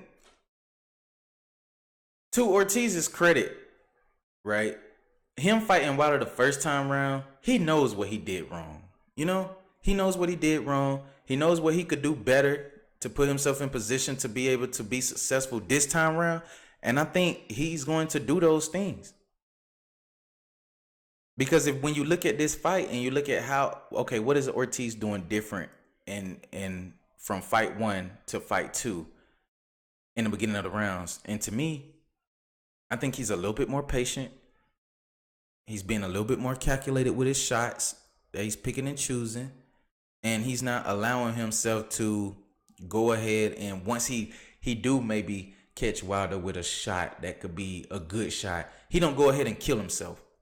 You saw how he tried to stick that overhand left in and then try to go to the body with the straight left. Like, he's taking calculated shots, and you seen he came with the left jab there that caught Wilder a little bit, but had Wilder like back up. Like, and look, the shot to the body, like, if he can keep going from the top to the body to the top, man, he can offset Wilder enough. Don't let Wilder figure your rhythm out, because once he figure out your rhythm, you're dead. You're a dead man. But if he can offset that rhythm, keep throwing those feints in, feint to the head, go to the body, feint to the body, go to the head, you know, fight Wilder in angles and not stand in front of him, he has an opportunity to be successful throughout this whole entire night. But damn it, he got about, what, 8 more rounds to go of doing this?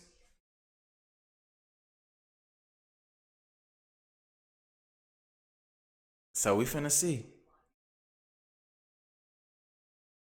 Ortiz start with throwing about 3 or 4 jabs trying to get in Wilder. Man, Wilder legs look like pencils, man. They look like snap peas. Like little what Cat Williams said? Po little tink tink. They look like bent back paper clips. You know what I'm saying? They so little.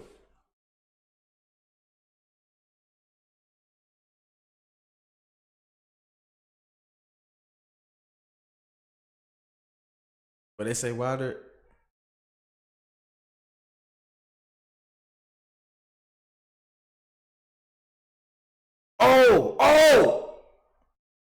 Oh, that shit ain't even up. Man, usually though, they say when somebody yell like that though, that they mean that shot had to hurt him.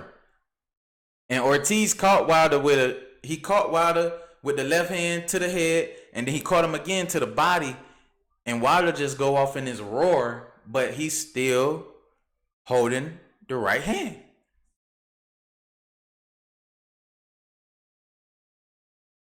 I'm just glad Ortiz is not falling into the trap of Wilder though for the right hand. Keep your hands up and don't fall into the trap.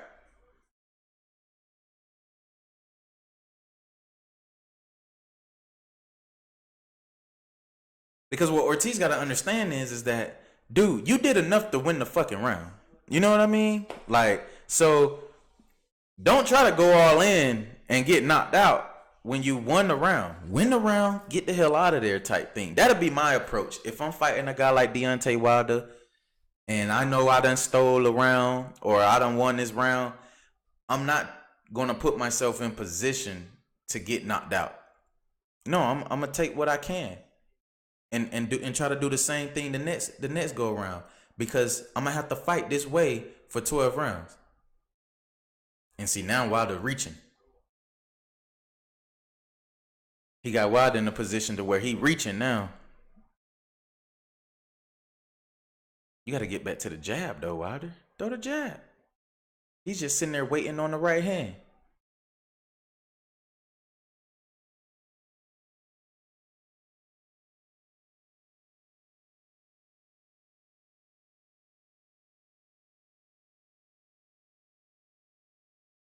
So that left hand caught on the shoulder of Wilder.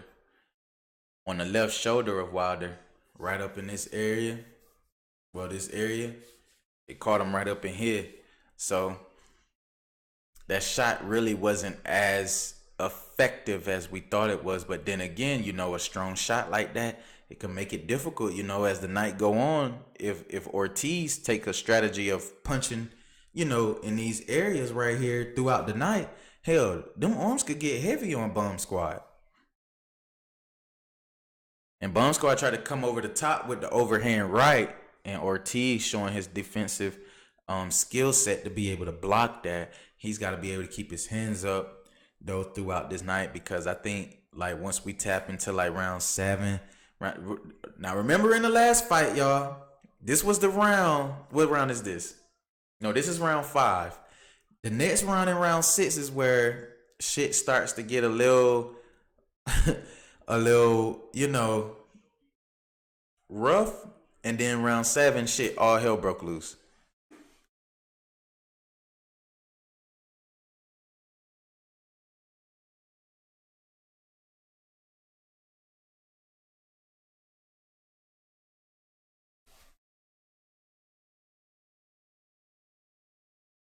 See, yeah, because this was the part of the fight where I was sitting here kind of worried, because Ortiz,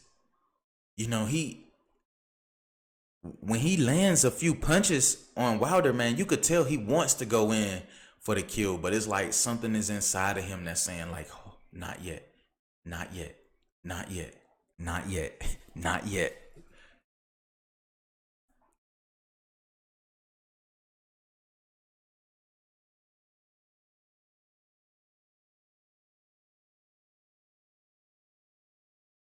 I'm just glad Wilder ain't went wild yet,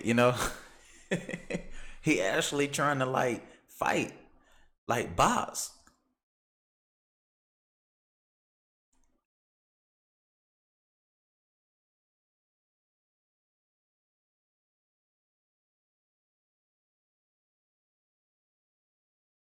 Okay, now you got Ortiz, he done slowed down throwing his jab. Wilder now is fighting on the back foot. And Ortiz just missed a wide looping hook to the body. Wilder had to showcase his Mayweather skills. He put his hands up. Both hands up.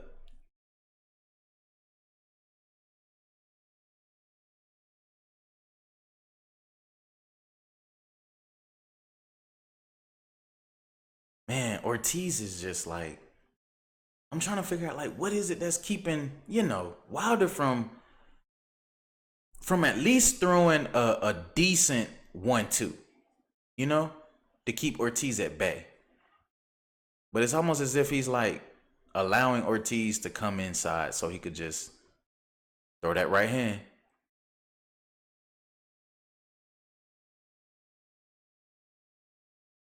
Oh, Wilder tried to grab him on the back of the neck. Anybody see that? That's the good thing about Wilder. He waits for his opportunity. You're right. His arm might get weak. You're not looking for the next 3-4 rounds. I agree with you, bro. That's a good thing about Wilder. He waits for his opportunities. Who's winning? Right now, honestly, I think Luis Ortiz is winning the fight.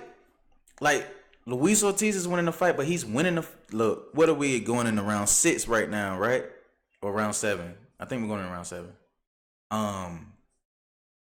Yeah, Luis Ortiz is winning this fight. But then again, how they scoring this shit is difficult, because how the hell did they pull a draw in the Tyson Fury fight when Tyson Fury outboxed, Wilder all night long, and then that one shot in the 12th round, you know what I mean? So, but that's just me. So it's like, if you ask me, as far as on my card, I definitely got Ortiz up, just being fair. I got Ortiz winning right now. I feel like he's, the cleaner shots. He landed the cleaner shots, and he's being the aggressor in the fight. You got Wilder, sitting back and just waiting to land that one shot. And to me, if Ortiz can do what he do, for the next 6 rounds, because we're in round 6 right now, he could be successful, but that's a long, long ass time.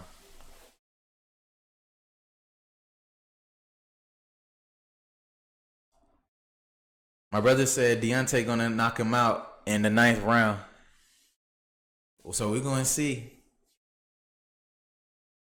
We definitely gonna see.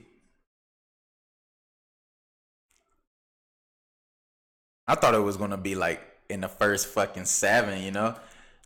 Obviously, well, I don't know. My prediction can still be possible. I know Amber had him. Amber said the 4th or 5th round, so her prediction is out the window. She still could get the KO.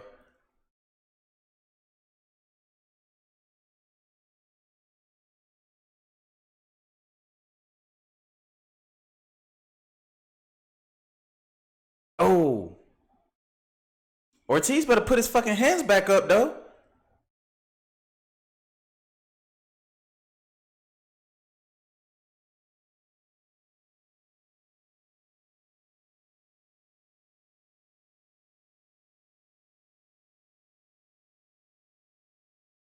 Yeah. Okay.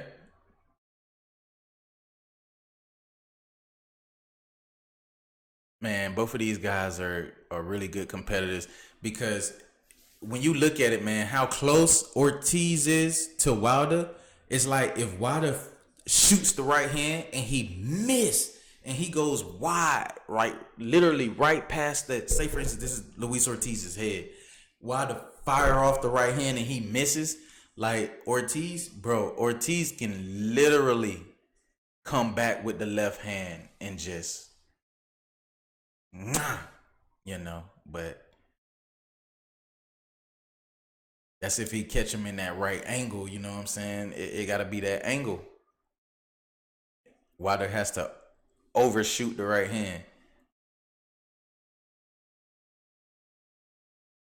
So if you're Ortiz, I think that's something that Ortiz is waiting on, is for Wilder when he do throw the right hand to overshoot the right hand, miss him, and then leave himself open for that straight left to come down the pipe. I think that's going to be Ortiz's go-to.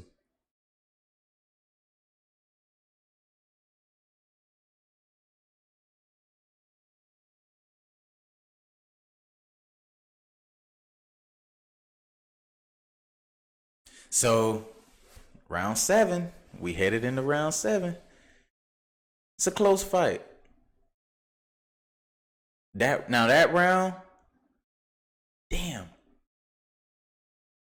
Boy, you could see Ortiz's left hand is landing, whether it's through the body or to the head of Wilder.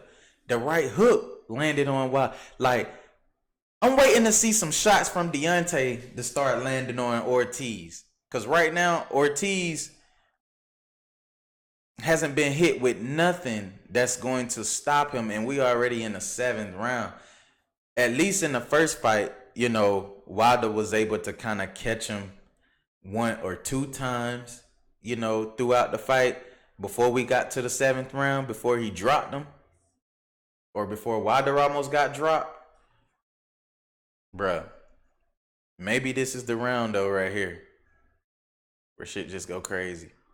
I don't know, because all it takes is 1 punch, right? 1.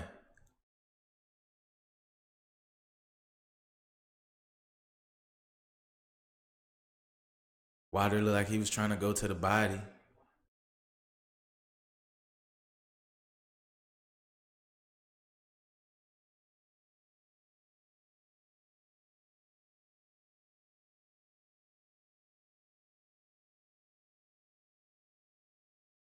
Wilder trying to stay on the outside of the right foot of Ortiz, so that'll keep him out of the center line of the left hand. If you know anything about fighting a southpaw, you have to keep yourself on the outside of their lead foot so that you don't be in the center line of the left hand. Every time he goes on the inside of that lead foot, you see Ortiz fires off the left hand. That's why you see Wilder circling to his left more so than circling to his right, to stay on the outside. That's just a little trick for those of you, who are up and coming fighters, or you're aspiring to be a fighter. Those are some of the things that are important in the ring that you have to think about, how you're circling around your opponent to stay away from their strong hand, whether they're a southpaw orthodox fighter, whether they had a strong left hand, strong right hand. They got that strong left hand, they're a southpaw fighter. You have to circle to the left of that opponent and stay on the outside of him. The minute that you start circling to the right and you haven't created a nice angle for yourself, you already know the straight left hand is coming down the pipe and it's gonna knock you the fuck out. I've seen Adonis Stevenson sleep people with it. I've seen Luis King Kong Ortiz sleep people with it. I've seen Errol Spence sleep people with it. It's just, I've seen Manny Pacquiao sleep people with it. Like, the shit is crazy. But it's just the basics of boxing.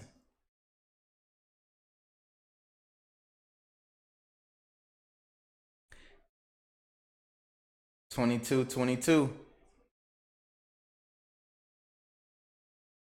Nah.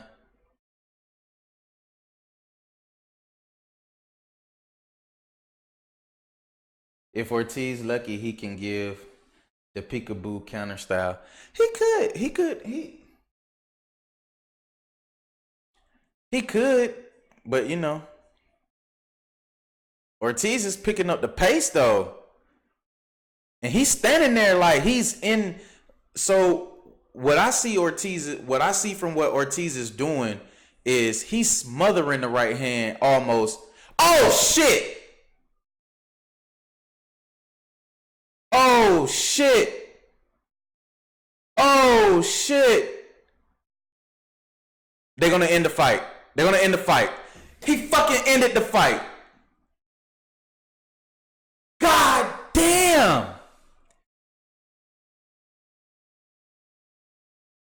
Damn! That shit was fucking crazy. All it took was one. Wow. That shit happened so fucking quick. I thought Ortiz was finna get out the round. I really thought Ortiz was about to get out the round. Because Ortiz, I said it. Ortiz was turning it up a notch, right? You seen the shit. He was smothering the right hand. All of a sudden, Ortiz is back on the ropes. And Wilder just, hey, fuck. Wow.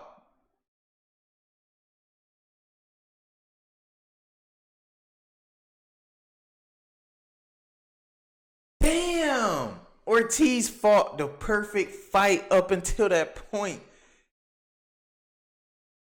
Damn, bro. I don't even know. I don't even know.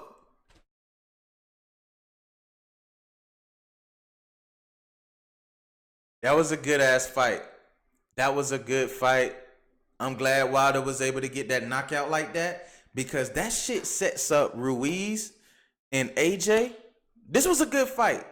And reason why I say it was a good fight was because it ended in knockout. That it didn't go longer than what it did the first time round.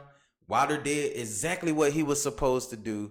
It sets up the Tyson Fury fight for February to be a phenomenal event. But at the same time, if you Luis Ortiz, I know you're sitting there like, what the fuck just happened? Just that quick. Just that quick.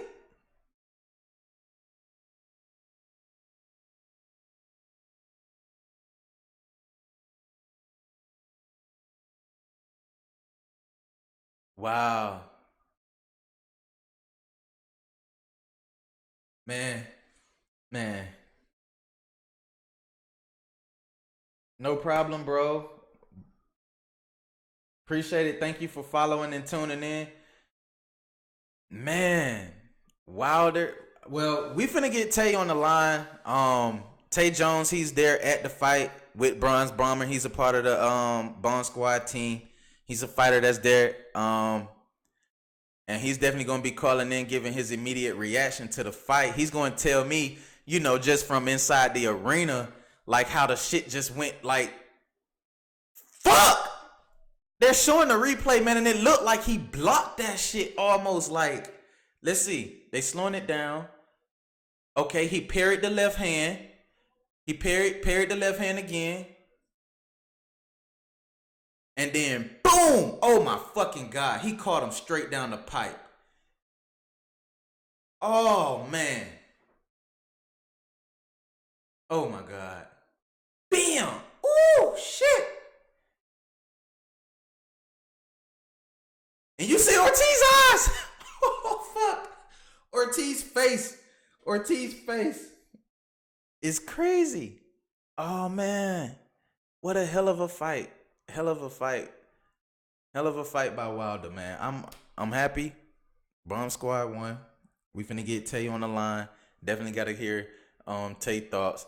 But man, fuck. I'm kinda like, hold on. I'm finna go to Instagram. I gotta see what these people saying on IG, boy. Cause that right there, I'm pissed. I'm pissed because Ortiz was fighting a really good fucking fight. Like, what happened? Ortiz, bro, what happened?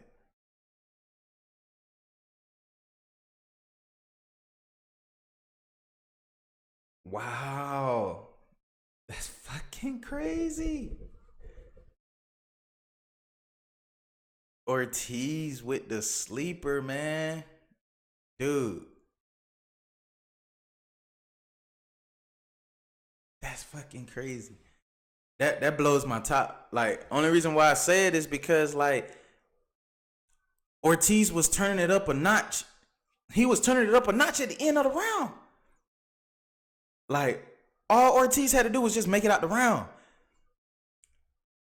That he was winning. That's the thing. He was winning. And he just, all it takes, man. I told y'all.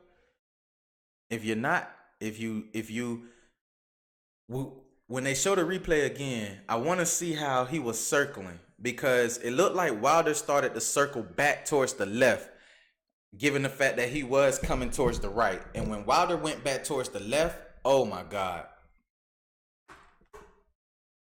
When Wilder went back towards the left, it was over with. It was over with from that point. Dang, man. If you Luis Ortiz, though, like, bro. If you Luis Ortiz, man. If you Luis Ortiz, bro, like, how do you fucking feel? Almost like Sean Porter, though. Remember, go back to when Sean Porter and Errol Spence fought, right? And Sean did everything. Sean did everything right? And then that shot caught his ass. That's how it was right here tonight. Your man did everything right. Everything. And that one shot caught his ass. Now you can put Deontay Wilder, the true face of boxing, number one heavyweight in the world. He the number one heavyweight in the world. He done defended his title 10 times consecutively. 10. Who AJ ain't did that shit. We know Ruiz ain't did it yet. It's Deontay Wilder. He's the face of boxing. They did 2.2 million views alone just with the hype of and that's just off of one show, not including everything, but just off of the hype of the buildup of this fight. People tuning in, watching this shit that's not even fight fans. So I know the pay-per-view numbers might be there. So we really got our chance. We really got ourselves set up, you know, for. Let's see what Wilder's saying.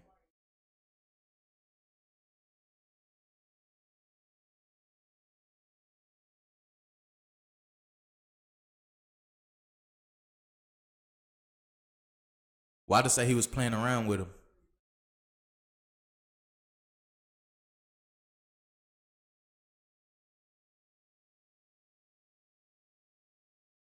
Wilder said he was playing around with him.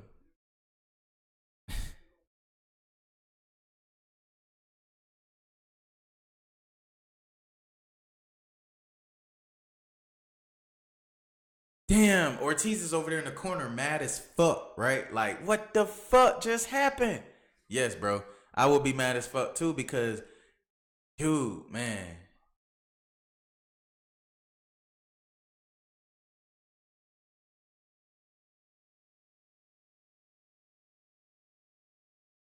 Wilder's gonna fuck up Fury. After he fuck up Fury, if AJ gets past Ruiz, in which I don't think he's gonna get past Ruiz the second time around. I think just Ruiz got his number. But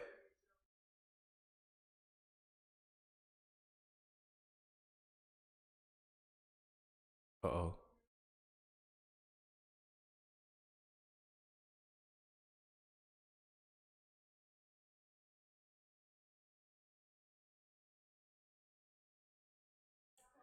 He gonna fight Fury next.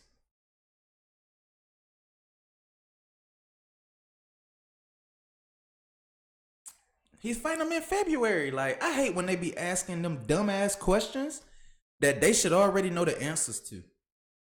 Like, stop asking questions, that you should already know the answer to. Who you gonna fight next? Tyson Fury? Then you got to fight next week, bitch. We already know he's fighting in February. The contract is already made. All he had to do was win tonight.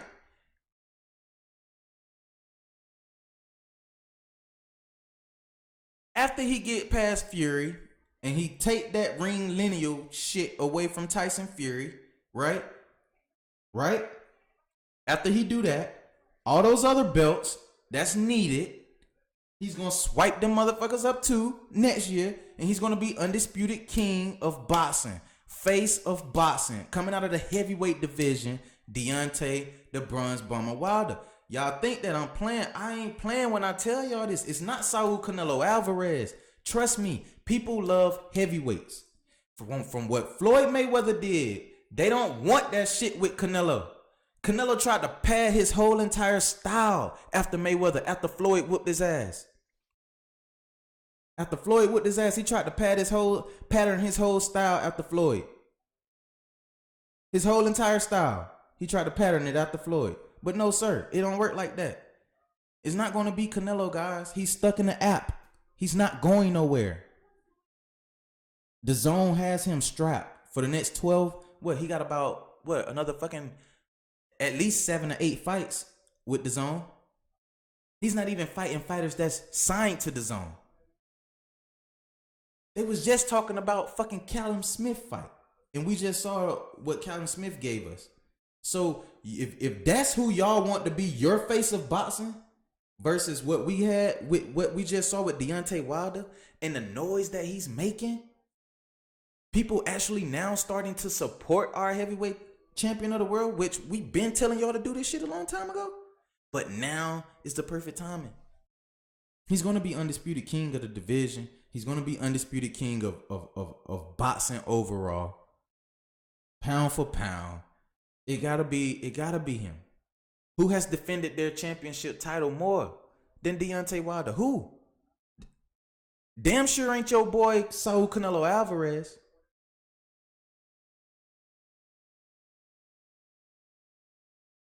You know what I'm saying? So people gotta start telling the truth here.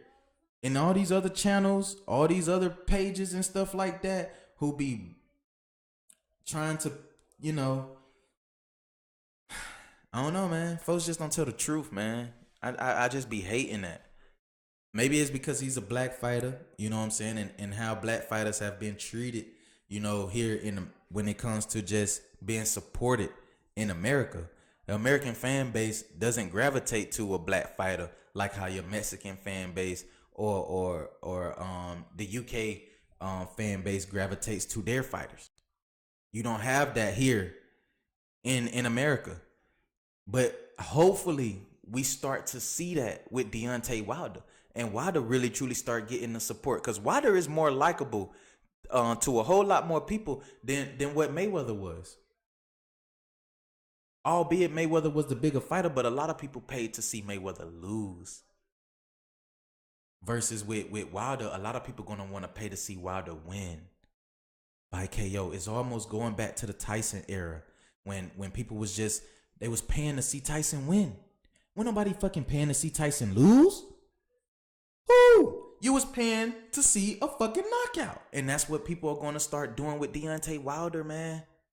Because they know the power that this man has. And people are going to start paying to see knockouts. They ain't finna be paying to you know, for the shit it is that the zone gave them with Canelo and Kovalev. Then you do pay that money. You don't even know if you're going to see, you don't even know, hell, if your ass going to be sitting there waiting for the main event for 2-3 hours. Based off of how they did the last time. With showing a Bellator match, well, with showing an MMA match in a boxing arena. Like, we here to watch boxing, and you want to show us a fucking MMA match. You know what I'm saying? That's why I said Canelo he's dealing with a lot with the zone and all of that shit right now. He got a lot he got to deal with. Yeah, he making the buku bread. He making the 30 million a fight. The 30 to 35 million a fight. But damn it, what is 30 to 35 million when you fighting guys like Callum Smith or old ass Sergey Kovalev, who sat right here and said it was a lose-lose situation for him anyway. You know what I'm saying? So what is the point, you know, to keep fucking up your legacy if you Canelo versus a guy who is building on his legacy in a Deontay Wilder who's facing the best in his division? He ain't running from no man. He ain't out here saying, let me calculate who the fuck it is I choose to fight, and let me take a franchise tag because I don't want no smoke with my mandatories. He ain't giving us that. He ain't giving us that. So why is it that Deontay Wilder can't be the face of boxing? Why? I just want to know why. If people could give me a legitimate reason as to why Deontay Wilder can't be the face of boxing, then dude, I mean, come on. This man has defended his title 10 times consecutively and has won all of those title defenses by fucking KO. You hear me? So he's giving the people what they want to see. He's doing this shit time and time again. I mean, I don't know. Let's get my boy Tay on. Go ahead and definitely get him on, man, so we could get his reaction to the fight.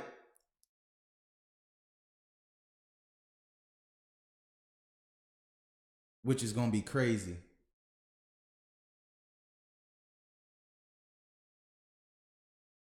Hopefully he answers. I'm calling him now. There you go. He answered. What up, champ? Hey. Yes, sir. Hey, bro. Just give me your thoughts, bro. I just want your immediate reaction, bro, on the whole entire knockout. Say do what now? I just wanted to get your immediate reaction on the entire knockout. Oh, you got me recorded? Oh yeah, we live, bro. All right, let's go with it.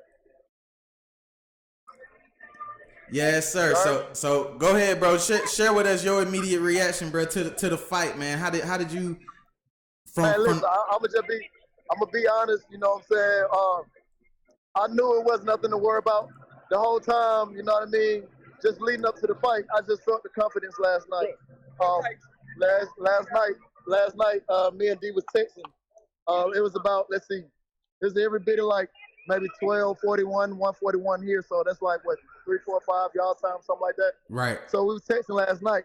I went to the bookie because it was still open last night. I placed a big bet last night that it was the prop bet. It said it will go 7 rounds and it won't go 7 rounds. I mean, it won't go past 7 rounds. So I sent it to D last night. I said, bro, look how much money I put on this shit. He said, laugh out loud, speak it, baby, it's gonna happen. Speak it, believe it, receive it. And 7 round came, boom, bomb squad. Bruh, the shit caught me off guard because I'm thinking like, okay, Ortiz looking like he's finna turn up the pace. And then boom, Wilder just catch him. And the shit is over with. Yeah. Man, D has a calculated, he was calculating Ortiz the whole time. You know what I mean? He knows exactly what he was looking for. The fight was actually easier the second time simply because they don't already faced each other. You know, it's just like when Right. you sparring somebody, you get to seeing things that they've already done. And you know, when you watch film and see some of the things that Ortiz was doing, I knew it was a matter before time because I consistently watched film all day. Exactly what one of his coaches, I would call the coach like, "Coach, I seen this. He see it as well." So I mean, it was the same thing that D was seeing, I was seeing. I just want to know when he was gonna pull the trigger. And guess what? I won my bet, baby. Bomb squad. Hey, so you saying dinner on you when you get back to the A, right? Hey. Yeah. Let's do it, baby. I'm with it. Let's do it. Yes, sir. Hey, champ. Appreciate you for answering the call, man. Giving your reaction to the fight. I hear everybody going crazy.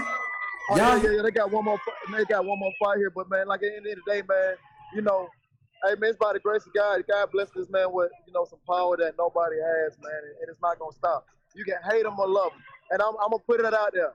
I really hate the fact that Floyd Mayweather was ringside, and guess what his bitch ass did? Left after the knockout happened. Guess what Mike Tyson did when the knockout happened? Left. Come on, man. We got American heavyweight champion. These bitch ass niggas leaving. And Floyd wanna talking about he coming out of retirement on a special day of Deontay 10th title defense in Las Vegas. And guess what? We waved his ass bye-bye, bitch ass nigga.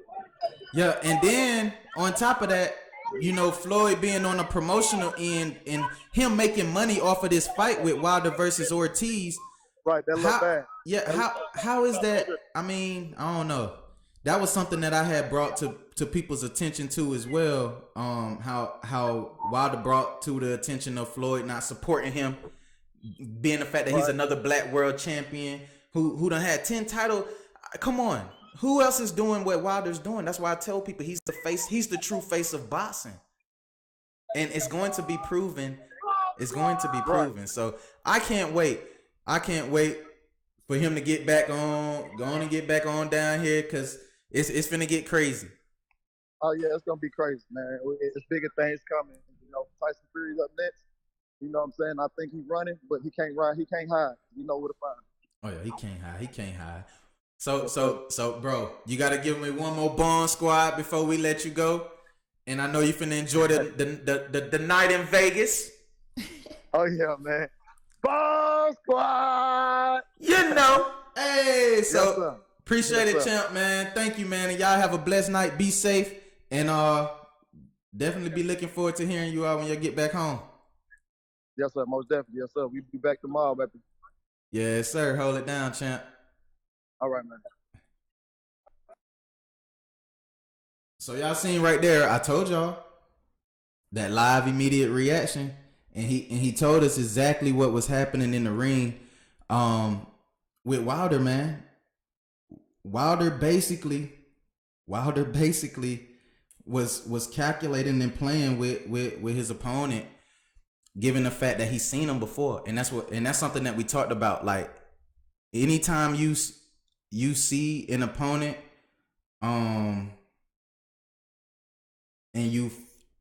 anytime you see an opponent and it's your second time around seeing them, facing them, you're going to put yourself in position to where, just like Wilder,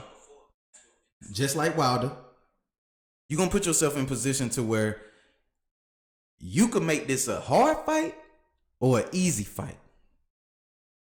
With us, I know with me, I thought it was a hard fight for Wilder. From what it looked, you know, for me, I'm like, man, damn, man. Like, the thinking that you got to do to not get caught with this left hand by Ortiz is a lot. It's a lot to think about. Not when you Deontay Wilder. Everything Wilder did in the ring was perfect.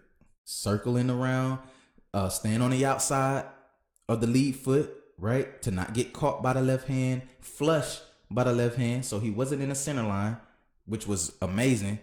And then, I mean, just the timing. Because even when you watch the knockout, it's like when Wilder was looking and he seen that opening, he even said boom when he threw the fucking shot. That's what was crazy. Go back and look at that. Y'all think I'm playing? Go back and look at that. When you watch the replay and you look at the replay in slow-mo and they do that zoom in shot, when Wilder got that crease, Wilder had a crease at about this much, this much. And when he seen that, it was like, he knew automatically like it was gonna be a boom. That motherfucker can't. He even said boom when he threw the punch. That was crazy to me, So, but man, I ain't gonna hold y'all all night long. It's now 1:00, but I gave y'all, Tay Jones that was live in the arena. So you had the arena reaction. You had my reaction from sitting at home, like us sitting at home reaction, and you had your own reaction. So it was a good fight. People got their money's worth. And like he said, we're gonna tend to this conversation on tomorrow where we talk about Floyd Mayweather, what Floyd Mayweather did, and what Mike Tyson did as well, and not paying homage and really truly giving respect to our world champion who made history on tonight in Vegas. And that's the petty shit that we talk about, that anytime a person is reaching a certain level of success, you always have haters or people who you think is in your corner but truly not in your corner. And but we gonna tend to that.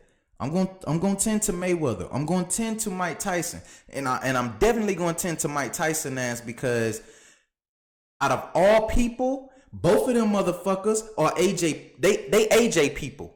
They root for AJ. Believe it or not. Floyd, he was an AJ guy. He was rooting for AJ. AJ was coming to his gym, spending time with him in his gym. He was rooting for AJ. Same shit with Tyson though. When it comes to I ain't gonna say Tyson, because with Tyson though it's different, because his fucking personality. Tyson, I don't give a fuck. Like, I don't care if it's Wilder or Ortiz, or I don't care if it's Wilder, Ortiz, or Joshua. I don't care. But at the same time, if you Mike Tyson, you're the reason why Deontay Wilder loves, one of the reasons why Deontay Wilder loves boxing. You know what I'm saying? Because knockouts.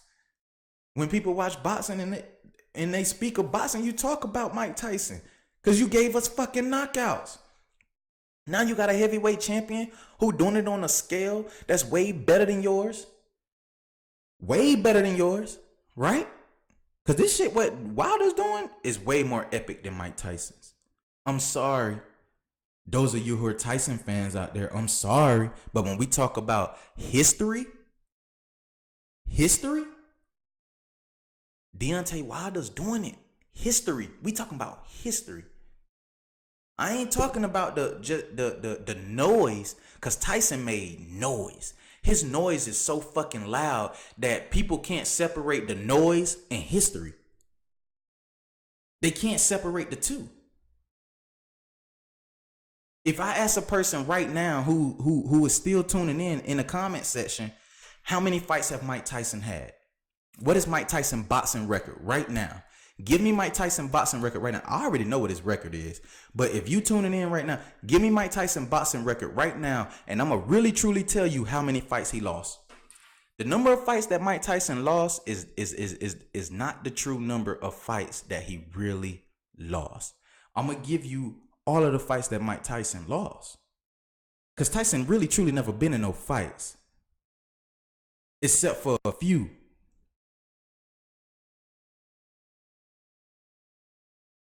But that's why I said I'm gonna figure out how to handle this situation on tomorrow with getting feedback from people too as well. But that Floyd Mayweather shit is really touchy. It's really touchy because it's steering a lot of people wrong. Floyd made money tonight off of Deontay Wilder. Now he made money tonight off of Wilder. He did.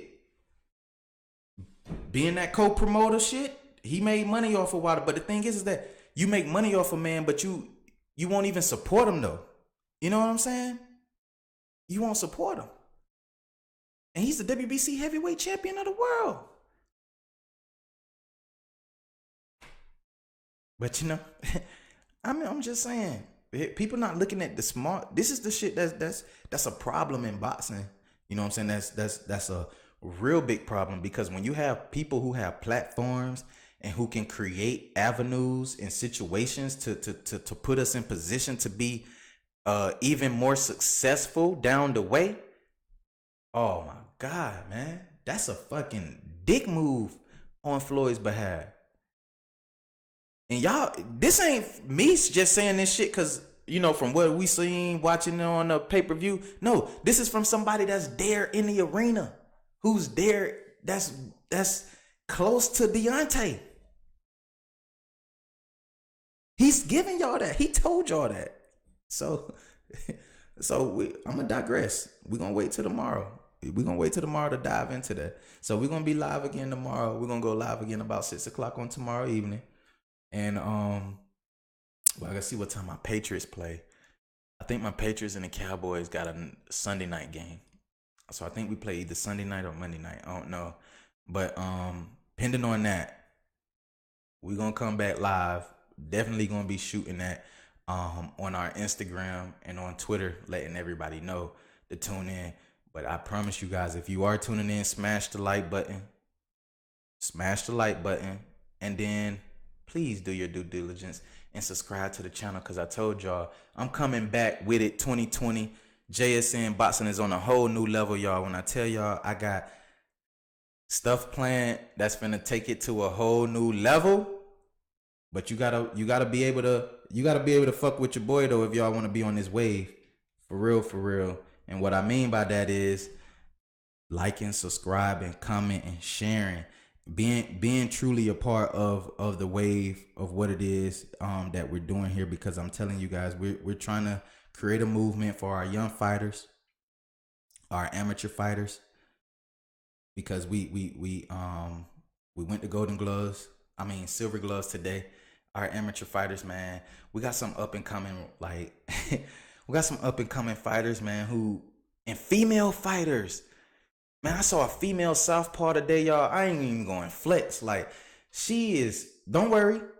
Tomorrow, I'm gonna go catch her and do my interview and everything with her tomorrow. Cause she said, let me tell you how much of a true champion shawty is, right? So today at the fights, I walk up to her and I'm like, oh, okay, you know, I talked to her and everything, and I asked her, I was like, well, if you have your your medal and everything, you know, let's go ahead, get your medal. We could, you know, get you a picture, get your interview and everything, all that going. She's telling me, I don't want that medal that they gave me today. I'm ready for tomorrow. So if we could do everything tomorrow after I win, I said, oh,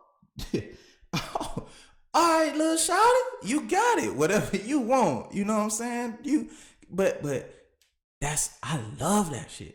She already got that competitive spirit. Like, I don't want no runner-up type shit. Like, when I win the real deal, that's when you come see me. You come speak to me after I win the real deal. That's what, man, y'all don't understand. That shit did something to me. But she's young, and she already got that in her. Fighter, southpaw. But don't worry, y'all gonna know who she is, though. I'm gonna reveal y'all to her on tomorrow. I'm gonna show y'all a little clip of her fighting. Probably in a few minutes, I might post it on my IG or whatnot or whatever. But I will show a little clip of her fighting. But she's a beast. You hear me? She's a beast. She's southpaw, man. She moving angles. Like, she's phenomenal. So definitely, like, we working with our young fighters, man, and we're gonna grow with them. You know. So as they grow, we will grow. And like I said, I'm not gonna keep y'all all night. I ain't gonna hold y'all. I just wanted to share some things with y'all and let you know to be ready for tomorrow, right? So, it's your boy JSN Boxing. Please, man, if y'all out tonight, be safe. Don't do nothing stupid. And don't make no damn dumbass decisions. You know what I'm saying? Like your Luis Ortiz. Because you see how quick shit can end for you. You feel me? So you don't want no shit to end for you quick. You better make sure you take calculated risk on anything it is that you do. It's your boy JSN Boxing. I'm signing out. Y'all have a wonderful night. Bomb Squad. We out. Leave that cap on for the internet. Young boy, I've been a threat before. Diggers know the boy cold killer. Flexing on them bums, we do this often. Cold little son, the first name Steve Austin. Try to rob who, boy, I beg your pardon. That 40 line.